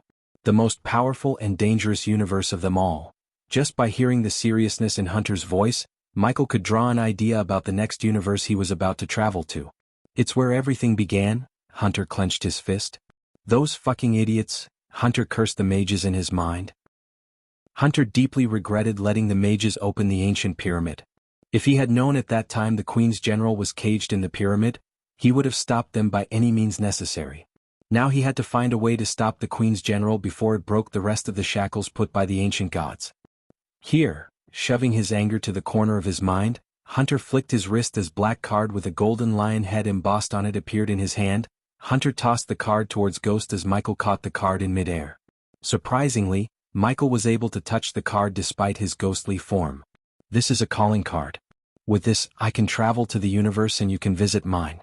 Remember, the card can only be used once. If the general in your world broke its shackles, use the card. It'll do the same when the time comes. Visit. For the best no_vil_underscore experience, Michael looked at the card before putting it into his storage. Although Michael had no love for Hunter, he was right. With his current level, Michael didn't think he could stand a chance against the Queen's general. If his instinct were right, the Hydra might be the Queen's general in his world. Michael wondered where Hunter got the card that enabled them to travel between universes. However, he received nothing but a smile when Michael asked about the card's origin. It had become apparent to Michael that Hunter holds secrets of his own, just like himself. The next universe, tell me about it? Michael asked Hunter. Like I said, it's where everything began. At least that's what I learned in the Shadow Realm, said Hunter. You have a mark bearer with you in Shadow Realm? Hunter asked Michael. Michael nodded. Obviously, Hunter also had someone who had a rune just like the rune on Sabrina's hand. Hearing Hunter's question, Michael learned that Sabrina was not the only mark bearer. Besides, compared to Etheria, Hunter's universe had more similarities with Michael's universe. However, Michael did not know how similar Hunter was to him, as he had his own version of a badass system. Obviously, both the systems were oblivious to the other's existence and although they shared the same name, they were not the same. Then follow the mark, and if you are lucky, you will reach your last destination without any surprises. Surprises? How many skinless ugly fucks have you fought until you came here? Hunter answered Michael with a question. 48. Hunter smiled, shaking his head. You are lucky indeed. I fought hundreds or thousands of them. Back then the place was swarming with the Queen's minions. So I guess I drove them to near extinction. Hunter chuckled. Now Michael slowly grasped why the Queen was so pissed at Hunter. The engravings on the wall showed Michael that Hunter killed the Queen, but according to Hunter, he was not even strong enough to defeat her general. This meant either the woman with thousands of arms was a general of the Queen, or what Michael saw was the future version of Hunter. It also made sense to Michael how Hunter learned more about him. There was indeed a possibility that Hunter visited Michael in his own universe somewhere in the future, or learned about his future from the engravings on the walls of the Shadow Realm. I don't know where you're gonna end up in the timeline of that universe, but no matter where you land, I'm pretty sure you will meet the ancient gods. You remember meeting them? Michael asked Hunter. Vaguely, yeah. I was so weak back then, so my memories were hazy. Yet again, Michael saw no signs of Hunter lying to him. As far as Michael could tell, Hunter was either a great liar or he was telling the truth. Michael's instincts told him it was the latter. The latest _IP_SODIES are on the website. Do you know anything about someone called Shinjio? Michael asked Hunter. Normally, Hunter wouldn't answer anyone, and he preferred to be the one asking the question. However, Hunter made an exception for Michael because he needed Michael's help in defeating the general and the Queen once the Queen waged war against his universe. It was not that Hunter couldn't fight her alone, as Hunter had the badass system with his side. But Hunter wanted to raise his odds of winning against the Queen. Hunter wasn't building a criminal empire from the ground up and creating a shadow organization just to die fighting the Queen for the greater good. Just like Michael, Hunter also wanted to live his immortal life to the fullest. The only difference between Michael and Hunter was the path they chose to achieve their goals. If Michael had Guardian Guild and Sky Hall, Hunter had Sentinel Primes and his own set of problems. To be honest, Hunter's life was more exciting than Michael's because Hunter chose a high-risk, high-reward approach while Michael played safe like the hitman he was. Never heard of her, Hunter shrugged. Where was I? Yeah, the ancient gods. Hunter closed his eyes for a moment to recall everything he could about the ancient gods and their universe.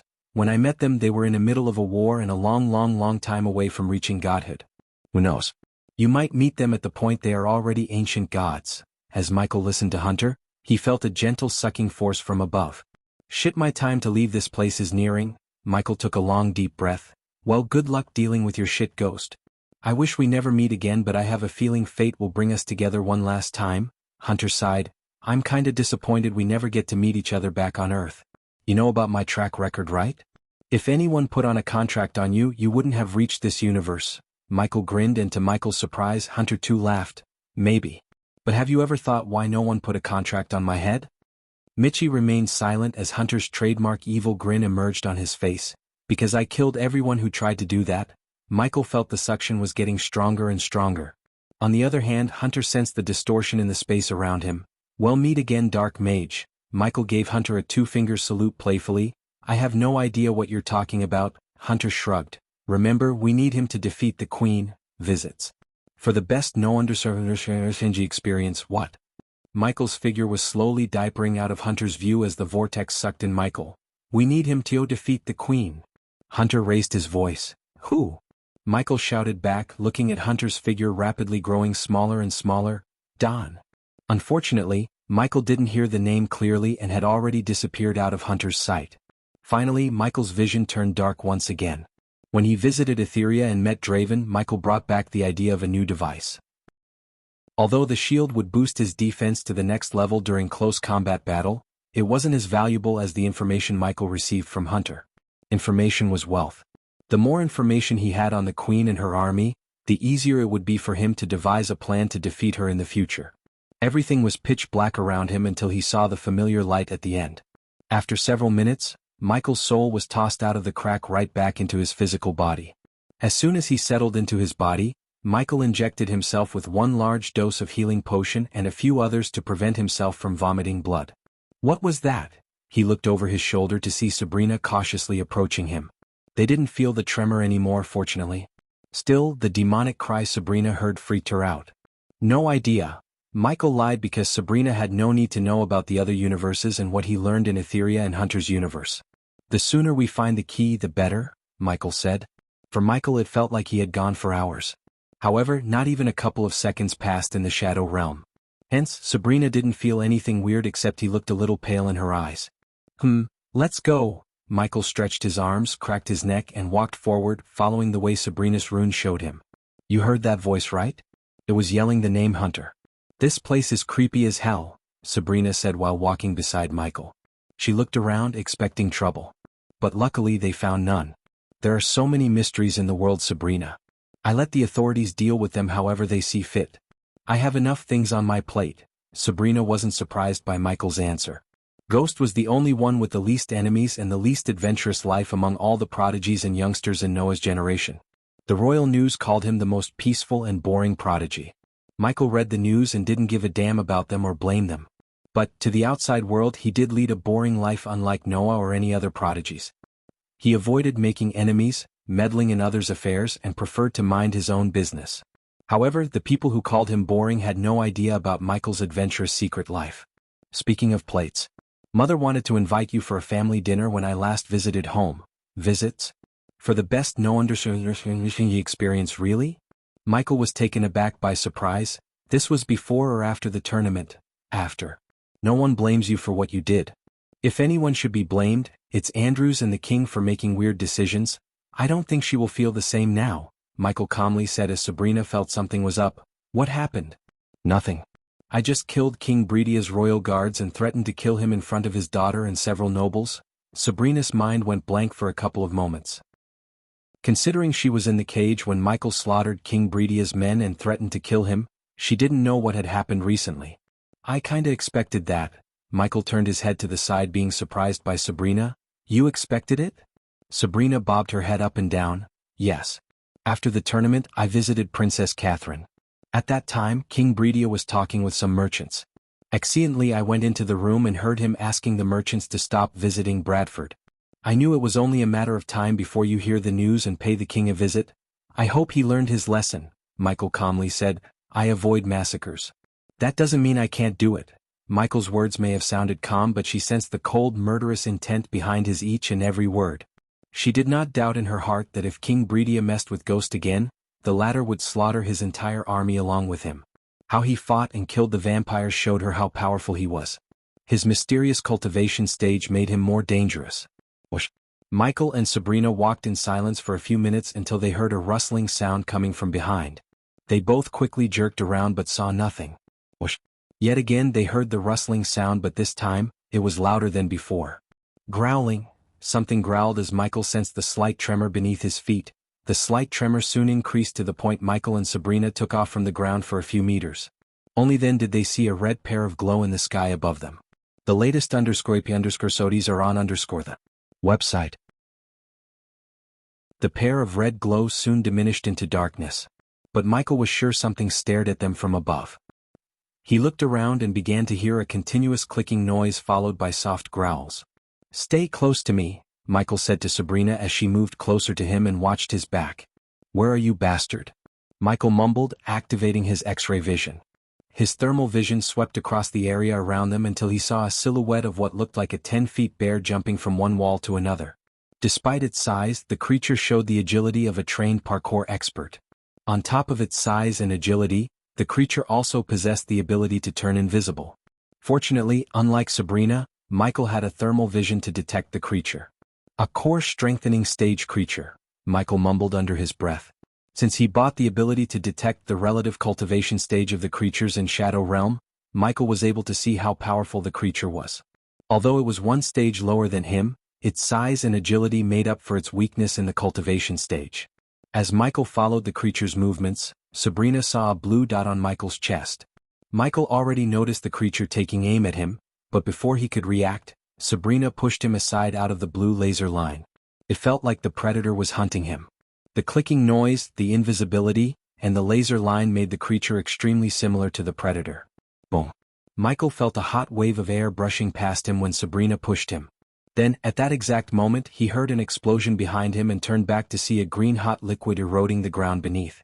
There was no doubt in Sabrina's mind that if the green goo had hit them, they would have melted to the bones. Michael could hear the sizzling sound coming from the ground along with the hot wave. This is why you need a shield, Michael mumbled. Recently he had been getting into so many close combat fights without involving spells.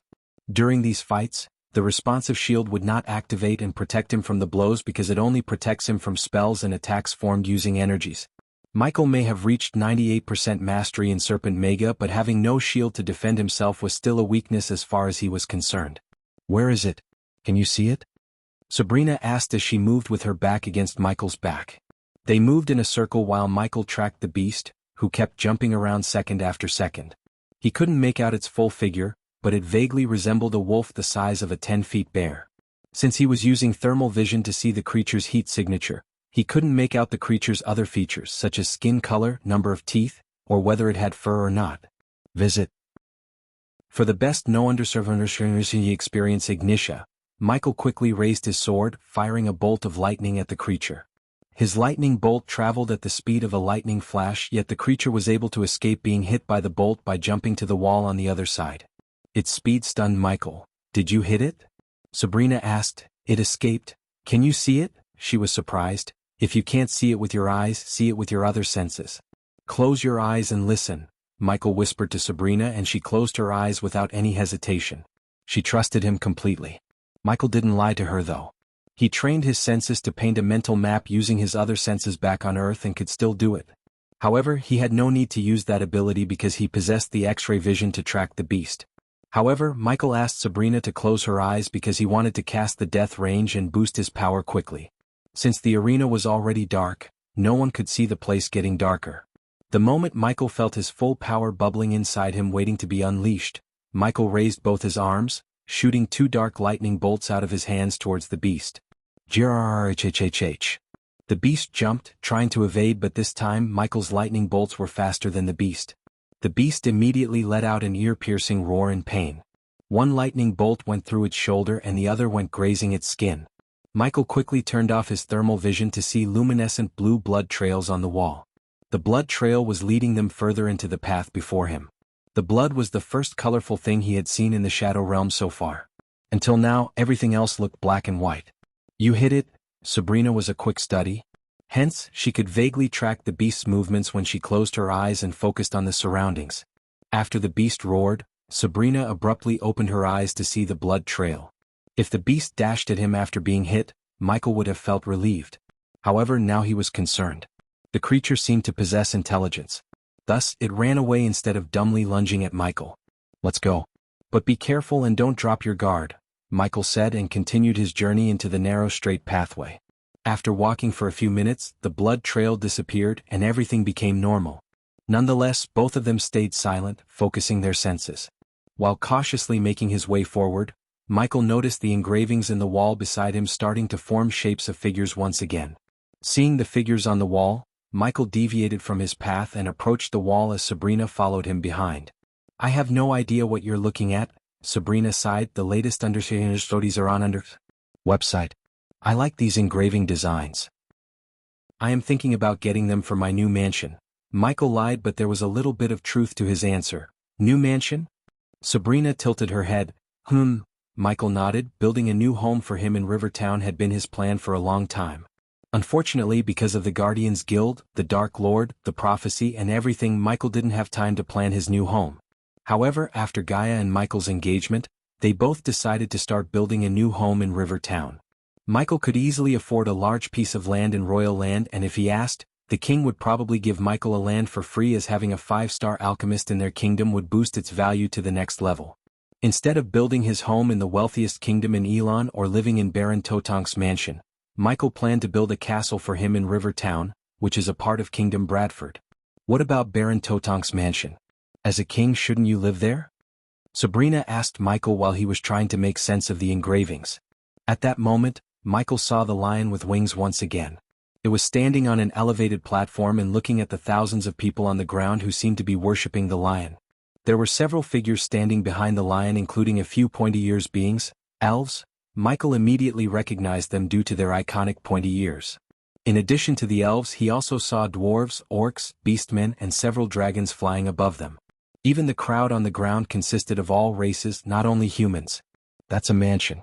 What I want is a castle. His words surprised Sabrina. After hearing that he wants a castle, she couldn't help raising her brows. You want a castle? However, after thinking of his status, it made sense to Sabrina. Well, you are a king after all. It makes sense for you to rule Bradford living in a castle. Sabrina stepped closer to Michael, joining him in watching the wall. I am only going to live there, not rule, Michael calmly said without even turning his gaze away from the wall. Huh? Sabrina was taken aback by surprise. Visit? For the best no understanding experience, what do you mean? I'm not interested in being a king. Sect leader Claire and the elders can rule the kingdom better than me. Sabrina was speechless as Michael continued. I like the way some kingdoms in the southern continent are ruled. Rather than being ruled by one man or woman, they are ruled by several, each responsible for developing one aspect of the kingdom. How could you throw away the kingship after everything you did to get it? Sabrina creased her brows. I am not going to throw away Sabrina. I'll be the king, except I want to sit on the throne all day and rule the kingdom myself, Michael nonchalantly said and moved along the wall to see more figures and scenes in the wall. The portion of the wall before him contained a scene where Michael noticed several dragons flying around a majestic castle surrounded by a forest. He searched for the lion with wings but didn't find the beast. Instead, he saw a lady with dragon wings floating near the castle along with a little girl. Michael took a few steps to the right to see countless dragons breathing fire down on human soldiers, and the one who led the dragons was the lady with wings Michael had seen before. If you are serious about building a castle, I know a dwarf who's a 5-star architect. He owes me a favor. I can lend him to you, really? Michael turned his head towards Sabrina. Yes, then I won't say no to that. Where do I find him? Sabrina shook her head with a smile. I'll bring him to you. Just tell me, where can I find you? Sabrina sounded so sure about getting out of the shadow realm alive because she was confident with Ghost by her side she could survive anything. After this, if we survive, you can find me in the Sunrise Sect. Michael turned his gaze back to the wall.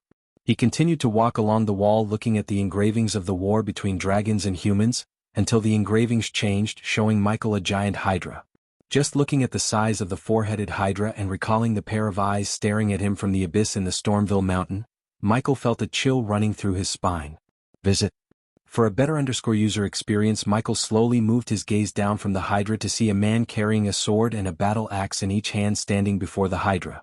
But, unfortunately, Michael could only see his behind, not his face. Dawn? After an hour, the Guardians finished the funeral. Then they left the graveyard except for Noah, Alicia, Zanali, Tanulia, and a blue-haired youngster with a tattoo of a tiny fish on the center of his forehead. Noah hadn't seen the youngster before and was certain the youngster wasn't a Guardian. So Noah wondered why he was there. He looked so young in Noah's eyes. If Noah had to guess, he would say the youngster was 27 or 28 years old. Despite the heavy downpour, the youngster remained dry and kept a calming smile on his face. After everyone left, he approached Tanulia. I am sorry for your loss, Alpha Guardian Tanulia Vauren. The youngster had a melodious voice. It was so soft and soothing. Thank you, and you are? Tanulia's voice trailed off as the young man smiled, showing a row of perfect white teeth. I am Mutrad, member of House of Halder. I am here on behalf of the elders. Noah saw Tanulia's eyes open wide as though she was completely taken aback by surprise. Your kind haven't stepped onto the land in centuries. Tanulia was shocked. In return, Mutrad just smiled. Dire times, Alpha Guardian. What's your purpose here, Mutrad, and how can the Guardian Guild be of your assistance? Noah creased his brows, wondering why Tanulia was acting so polite and courteous towards the young man. He had never seen Tanulia like this. Even when she met the elders of our Empress, she remained dominant. Guardian Guild can stay away from our way and let us take care of the Dark Lord. What? Tanulia was stunned. Not only Tanulia but everyone who heard Mutrad's words was both surprised and startled. Mutrad's smile was still on his face, and although he looked friendly with the smile on his face, Noah sensed the dominance in his words. No offense, Mutrad, but your kind has no right to meddle in our affairs. Tanulia's voice became cold. It's no longer your affair. Mutrad flicked his wrist as a golden parchment materialized in his hand. Read Clause 88. Mutrad handed over the parchment to Tanulia. While she was eyeing the contents, Mutrad began to recite what was on Clause 88, visits. For the best no_understreet experience, House of Halder will have any and all rights to operate in any continents under Guardian Guild if or when they fail to protect a member of House of Halder. Noah had a bad feeling in his gut listening to Mutrad. Additionally, the House of Halder is allowed to use any and all of its resources to neutralize the threat and avenge the deceased however it sees fit. Tanulia could see each and every word on the parchment as Mutrad continued. The Guardian Guild will provide any and all assistance the House of Halder requires. In case the House of Halder requests the Guardian Guild to remove themselves from the investigation, they must agree. Mutrad's gaze swept across everyone standing in the graveyard. He stopped reciting the contents for a moment to build silence and let his words sink into their brains. In case of Party A, the Guardian Guild failed to comply to the clause, House of Halder and 3 halls of the proud sea folk race has all the right to wage war on Party A and use any and all resources available to them. When Mutrad finished his last words, Tanulia looked flustered. Her hands slightly trembled. Peyton is a Guardian, not a member of House of Halder. Tanulia growled. Yet again Mutrad flicked his wrist, taking out another golden parchment. When Peyton Colwyn went missing, Stefan Colwyn requested Peyton to be admitted into House of Halder. This is the confirmation of her membership. Tanulia snatched the parchment from Mutrad's hand and opened it to see the truth about Peyton's membership in the House of Halder. Tanulia couldn't believe her eyes. According to the navy blue sparkling letters on the parchment, Peyton was granted membership to the House of Halder. How can you admit someone into your house without their consent? Tanulia questioned Mutrad, but looking at his smile, Noah knew he had an answer for that too. In case the requested party is not available to sign the contract, his or her blood relatives who must be a member of the House of Halder can sign on their behalf. Tanulia didn't even think of going through the contract signed between the Guardian Guild and House of Halder, as she knew Mutrad wasn't lying. Stefan Colwyn signed the contract on Peyton Colwyn's behalf. Tanulia looked at the parchment to see Stefan's signature on the contract. Everything seemed to have been done legally by the House of Halder. but Noah couldn't help feeling like the House of Halder had planned to step on their territory for a long time. Visit. For the best no_vil_underscored_ng experience, it seemed to Noah that the House of Halder was using Peyton's death as an excuse to spread their influence throughout the land. Apprehending the Dark Lord would definitely put them on top of the Guardians and also receive unprecedented support from the nobles and the Holy Church. Teacher, Noah called for Andreas in his mind as he saw no way to prevent the House of Halder from taking away the case of the Dark Lord from them. You have to become a member of the House of Halder, Noah. That's the only way we can find the Dark Lord without facing the full wrath of Halder and starting a war against two great clans. Andreas' grave voice sounded in Noah's mind. We will give you a week of time to hand over everything you have on the Dark Lord and sort out your affairs. Mutrad waved as the two parchments disappeared from Tanulia's hands. I assume we will get your full consent, Alpha Guardian? Tanulia burned in anger as she felt like chopping Mutrad to pieces. But deep down she knew he was just a messenger. The last thing she needed was to cause a war between the Guardian Guild and the House of Halder. Hence, she had no way but to accept their terms. Yes, you will, Tanulia nodded. Wonderful. Mutrad clapped his hands together excitedly before ascending to the sky. But unfortunately, the Guardians could only stare at Mutrad disappear into the dark clouds in a few moments. When he finally disappeared from their sight, Noah turned his gaze to Tanulia. He didn't utter any words, but Tanulia could see the disappointment in his eyes. You think it's my fault? Tanulia asked, looking at Noah's expressionless face. Noah remained silent. We can't let them bully us. Peyton is a guardian. I don't care what they say. Zanali stomped the ground like a kid throwing a temper tantrum. Still, Noah remained silent. His silence irked Tanulia more than anything. After all, she couldn't bear the thought of disappointing the future Supreme Guardian. Noah, Zanali turned her bloodshot eyes at Noah. Say something? What's your plan? Why bother? Noah snickered. The latest _sodies are on website. I'm not the one running the show here. We should follow our Alpha Guardian's lead. Noah was so disappointed in both Zanali and Tanulia to the point he didn't even want to talk to them. He might be the god of light, but even he had his limits. To be honest, Noah didn't want to blame anyone, but deep down he couldn't help blaming Tanulia. Because of her rash decisions, they lost Peyton, Tiriana, many Guardians, and their headquarters in Drattle. The Dark Lord played them like they were kids. Noah lost count of how many times he told Peyton, Tanulia, and Zanali not to underestimate the Dark Lord. Still, they tried to capture the Dark Lord with their half-baked plan. Thanks to them, Noah had lost the one advantage he had over the Dark Lord, as now the Dark Lord learned that the Guardians knew about the spy camps. We are not here as Guardians, Noah. We are here as Peyton's friends. You can speak your mind, Tanulia sighed. You want me to speak my mind?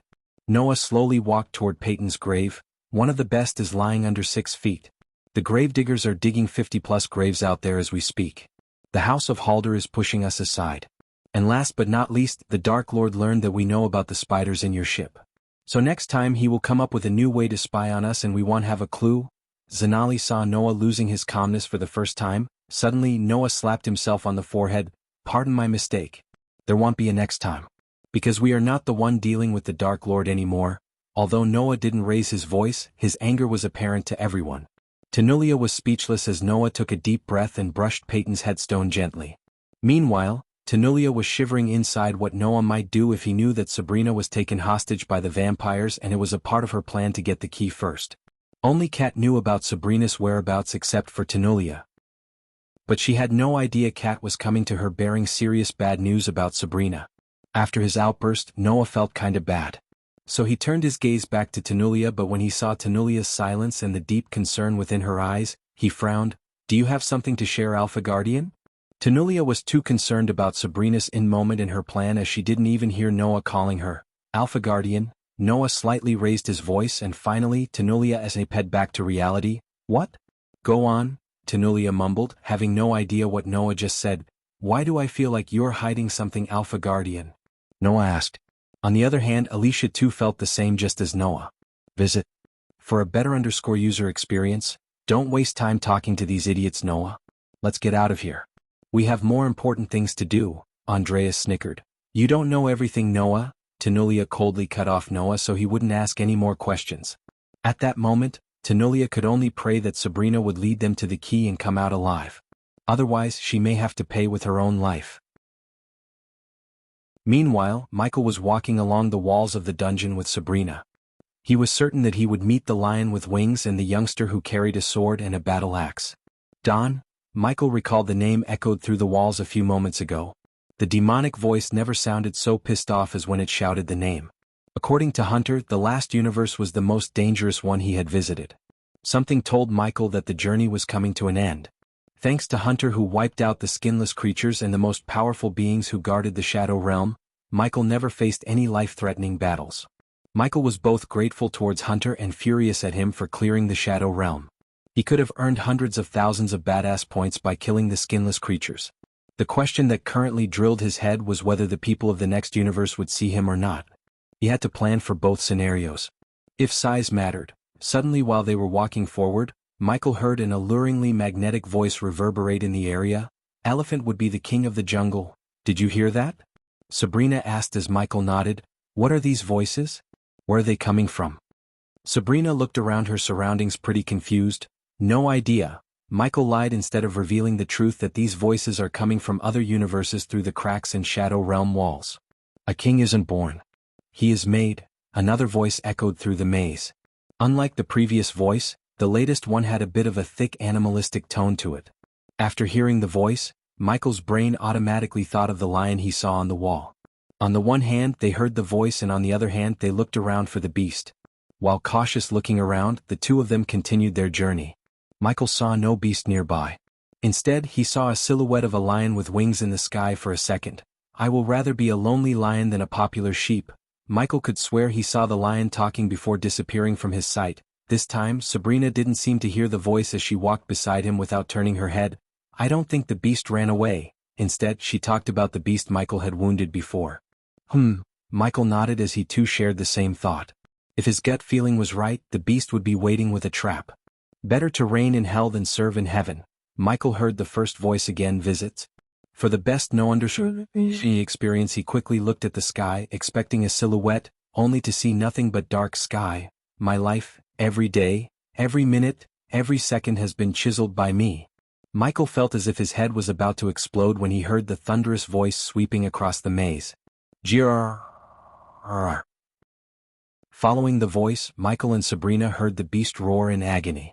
The entire maze trembled as Michael felt the violent tremor on the ground. Remember, there are two sides to every story. Just like your face. Once again the voice swept across the maze. But, contrary to before, the voice calmed down the tremor. However, Michael had a feeling it was only the calm before the storm.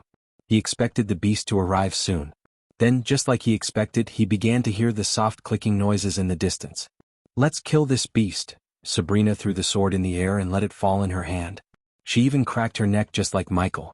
Michael did not notice Sabrina copying him as he focused on the voices resonating throughout the maze. "I begged for love. You gave me a dagger through my heart. Now you ask for forgiveness. I'll give you death." After these words resonated, Michael saw a silhouette of a man wearing dark clothes in the sky above him. He wore dark armor and covered his head with a cloak. The man was about to turn around and show his face when Michael noticed a glare in the distance. Michael's instincts screamed at him to dash away. Boom. Fortunately, Michael reacted in time to dash away. Otherwise, he would have exploded into pieces. When he turned around to see where the explosion was happening, he noticed a meter-wide crate on the ground a few meters away from him. In a blink of an eye, another glare appeared in the distance. Before dashing away, Michael looked up at the sky to see the silhouette slowly fading away. Mitchie was kinda disappointed that he couldn't see the face of the young man, and he got annoyed by the beast firing fireballs at him from a distance. "I had enough of this," Michael growled as he paced up forward with the clear intention to brutally murder the beast. Sabrina ran behind him while avoiding the fireballs. "Grrr." Visit. For the best no understanding experience, the beast roared as loud as it counted, but surprisingly, the roar sounded like the beast was screaming in pain rather than roaring in anger. Michael immediately felt something was up as he halted his pace. "Why did we stop?" Sabrina asked Michael with a confused face. "Listen, Grrr." Sabrina focused her hearing and heard the beast roar. "Focus," Michael whispered as she closed her eyes and focused on the roar. Only then did she sense the pain in the beast's roar. When she focused even more, she vaguely heard another growling sound. The screaming trailed off as they moved forward. "Don't drop your guard and be ready to cast your shield spell," Michael instructed Sabrina while taking each and every step with utmost caution. He activated his thermal vision so he could see if there were any invisible beasts around them. A few meters away, the straight path ended and a sharp corner arrived. They couldn't see what was around the corner, but Michael saw traces of luminescent blue blood on the walls. Michael quickly pushed Sabrina to the wall and stood his back against the wall. "Be ready," Michael whispered before slowly taking steps towards the corner. While moving towards the corner, Michael quickly controlled the drones hovering above him and moved them around the corner. However, as soon as the drones flew around the corner, Michael was stunned. Through the feed captured by the drones, he clearly saw the beast that had attacked them previously. It was a 10-foot wolf with 5 eyes on its face. Additionally, the beast's mouth was wide open like a flower. But the beast wasn't what surprised Michael because it was dead. Instead, the monster feasting on the beast startled him with its giant size and savage body. The humanoid monster stood on its 2 legs and ravaged the beast with its claws. It gutted the beast, feasting on its entrails. Michael zoomed at the monster to see the resemblance to the skinless creatures he had fought before. The monster covered its skinless body with skulls and bones. Additionally, the monster also had long, oily, thick black hair. Even the 10-feet beast looked tiny under its defeat. The giant monster stood at towering healing of 16 feet tall. The latest _AP_SODIs are on _ the website. Suddenly the monster stopped eating the beast's entrails and raised its head. It began to take a whiff of the air, turning its head to the drones. Michael saw its blood-red eyes staring directly at the drone. It had become apparent to Michi that the monster sees through the drone's invisibility somehow. Michael immediately tried to pull back the drones, but it was too late for the drones as the monster swatted the drones as though they were flies. The drones weren't built to withstand heavy blows, and the monster could crush a boulder with its palm, let alone his drones. Bang! When the monster swatted the drones against the wall, the place trembled. Grrrchh. The monster growled as it took a step forward before kicking the beast away. "What do you see?" Sabrina whispered. "Shoo." Michael shushed Sabrina as he slowly slid along the wall to look around the corner. "Fuck you, Hunter." As soon as Michael saw the giant monster with his eyes, he cursed Hunter, who said he wiped off the powerful monsters in the Shadow Realm.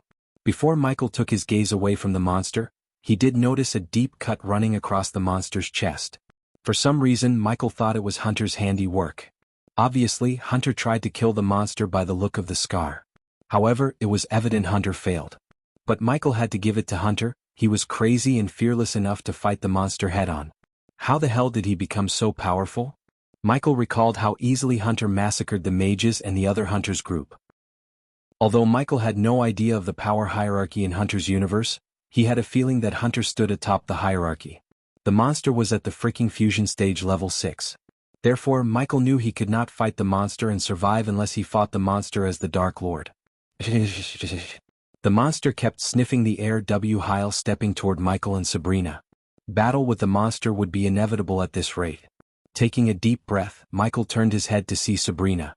He prepared himself to inject Sabrina with the knockout serum using a spider and then go full Dark Lord. However, he was just about to take out a spider when he suddenly noticed the wall directly opposite him crack. Visit. For a better user experience, before Michael felt a powerful force from the crack sucking his soul into another universe, he heard the young man's voice again. "If they stand behind you, protect them. If they stand beside you, respect them. If they stand against you, destroy them." Soaring through the darkness towards the light, Michael heard the monster's shriek behind him. Michael looked over his shoulder to only a blur behind. At that same time, a farm field was littered with destruction, blood, and shells. Red, pink, and blue were the new colors of what was once a stunning farm field, which had now become the stage of a disastrous fight. The air, which would typically carry the delicate scents of flowers and fruits, was now thick with the scent of death and decay, enough to destroy whatever courage was left in the survivors. The dead soldiers were abundant and lay in heaps around the farm field. The remaining soldiers shivered to take a step forward, frantically looking at the sky as if they were expecting something. The remaining soldiers lost all their courage to fight. Many had already succumbed to hysteria and could no longer move, let alone defend themselves. In contrast, others could only think of home and what they had left behind. The toll on both nature and humanity was devastating. It would likely take decades before this farm field will have recovered. The broken siege engines, rubble, and blood had taken the place of flowers, shrubs, and bushes. Some of the soldiers, frantically looking at the sky for breakfast, noticed a black dot suddenly appear in the cloudy sky above.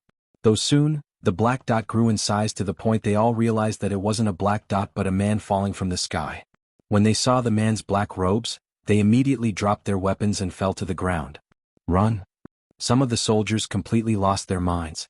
Michael was trying to balance himself in the sky and shouting at the system.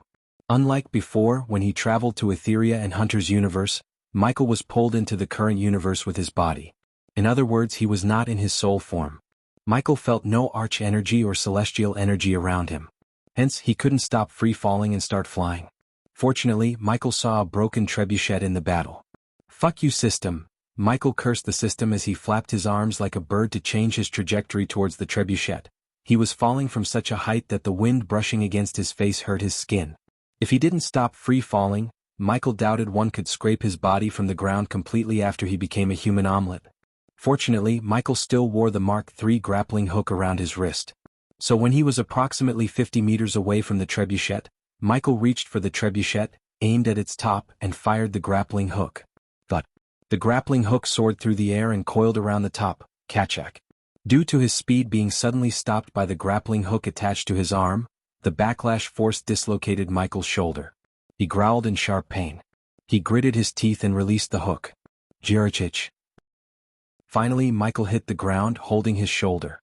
Thanks to his quick thinking and the trebuchet, Michael survived the fall with only a dislocated shoulder. Could have been worse. Michael looked around his unfamiliar surroundings. But unfortunately, his vision was still blurry because of the pain and dizziness of traveling through the shadow realm to another realm. As soon as his vision cleared, he cautiously noticed the blue armored soldiers surrounding him. The latest _sodes are on the website. It's not him. Who the fuck is he? Where did he come from? Let's capture him before the White Death appears. The soldiers slowly stepped toward Michael, tightly clenching their weapons. Whoa, guys, slow down. Michael stepped backward, holding his shoulder. He was startled by how powerful these soldiers were. Each of them could fight a soul-refining stage level 5 warrior from Michael's universe. At least 60 soldiers were surrounding him. Despite his shock, Michael kept a calm face. "System, it's not the right time to go silence," Michael growled in his mind. However, no matter how many times he summoned the system in his mind, it didn't respond to him. Look at the way he's dressed. All black. What if he's related to him? Michael saw a soldier stutter. Exactly. If he's related to him, we can take him hostage and bring him to His Majesty. Guys, don't do anything you will regret in the future. Michael calmly warned the soldiers as they quickly took a step back from him. Whoosh. As they were reluctantly staring at Michael, whether they should approach him or not, Michael saw 2 warships soaring through the sky from north and south. The warships were no different than the frigates in Michael's universe, except these 2 ships were flying in the sky. "The ships are here." Suddenly, the soldiers screamed in joy as Michael noticed several of them cry out loud. Most of them dashed away from Michael, shooting towards the ship from the ground like rockets. Meanwhile, some soldiers still stared at Michael without moving an inch. "What are you waiting for? Come." Some soldiers shouted at those surrounding Michael. They cared for their lives more than capturing Michael. After all, they came with 1,000 strong, and only 50 or 60 of them survived the onslaught. The White Death single-handedly wiped out the majority of them. White Death would have killed all 1,000 if it weren't for their mage. "I'm catching this guy and avenging my brothers." "Slow down, guys." Michael squeezed his shoulder, preparing himself to fix his shoulder as he saw no way out without fighting.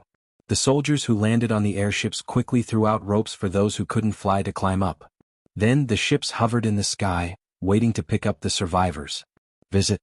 For the best no-understanding experience, let's go. One soldier shouted at another one, "Let's get the fuck out of here before they come." No, these ships are built to last against them. They can't destroy them. Michael had zero clues about what they were talking about. However, one thing was sure, those who slaughtered the soldiers can't damage the ships. At least that is what Michael heard from the soldiers. However, the sound of thunderclaps suddenly swept through the area as the sky grew darker and darker. The wind howled like a wolf as flashes of lightning flashed across their eyes. Shit, he's here. The soldiers who tried to capture Michael courageously lost their willpower completely. Boom. When another thunderclap reverberated throughout the battlefield, they dropped the swords and spears in their hands. Michael looked above to see clouds dark as his robes were gathering in the sky. Their surroundings turned ominous darker, with lightning flashing across the area. Boom.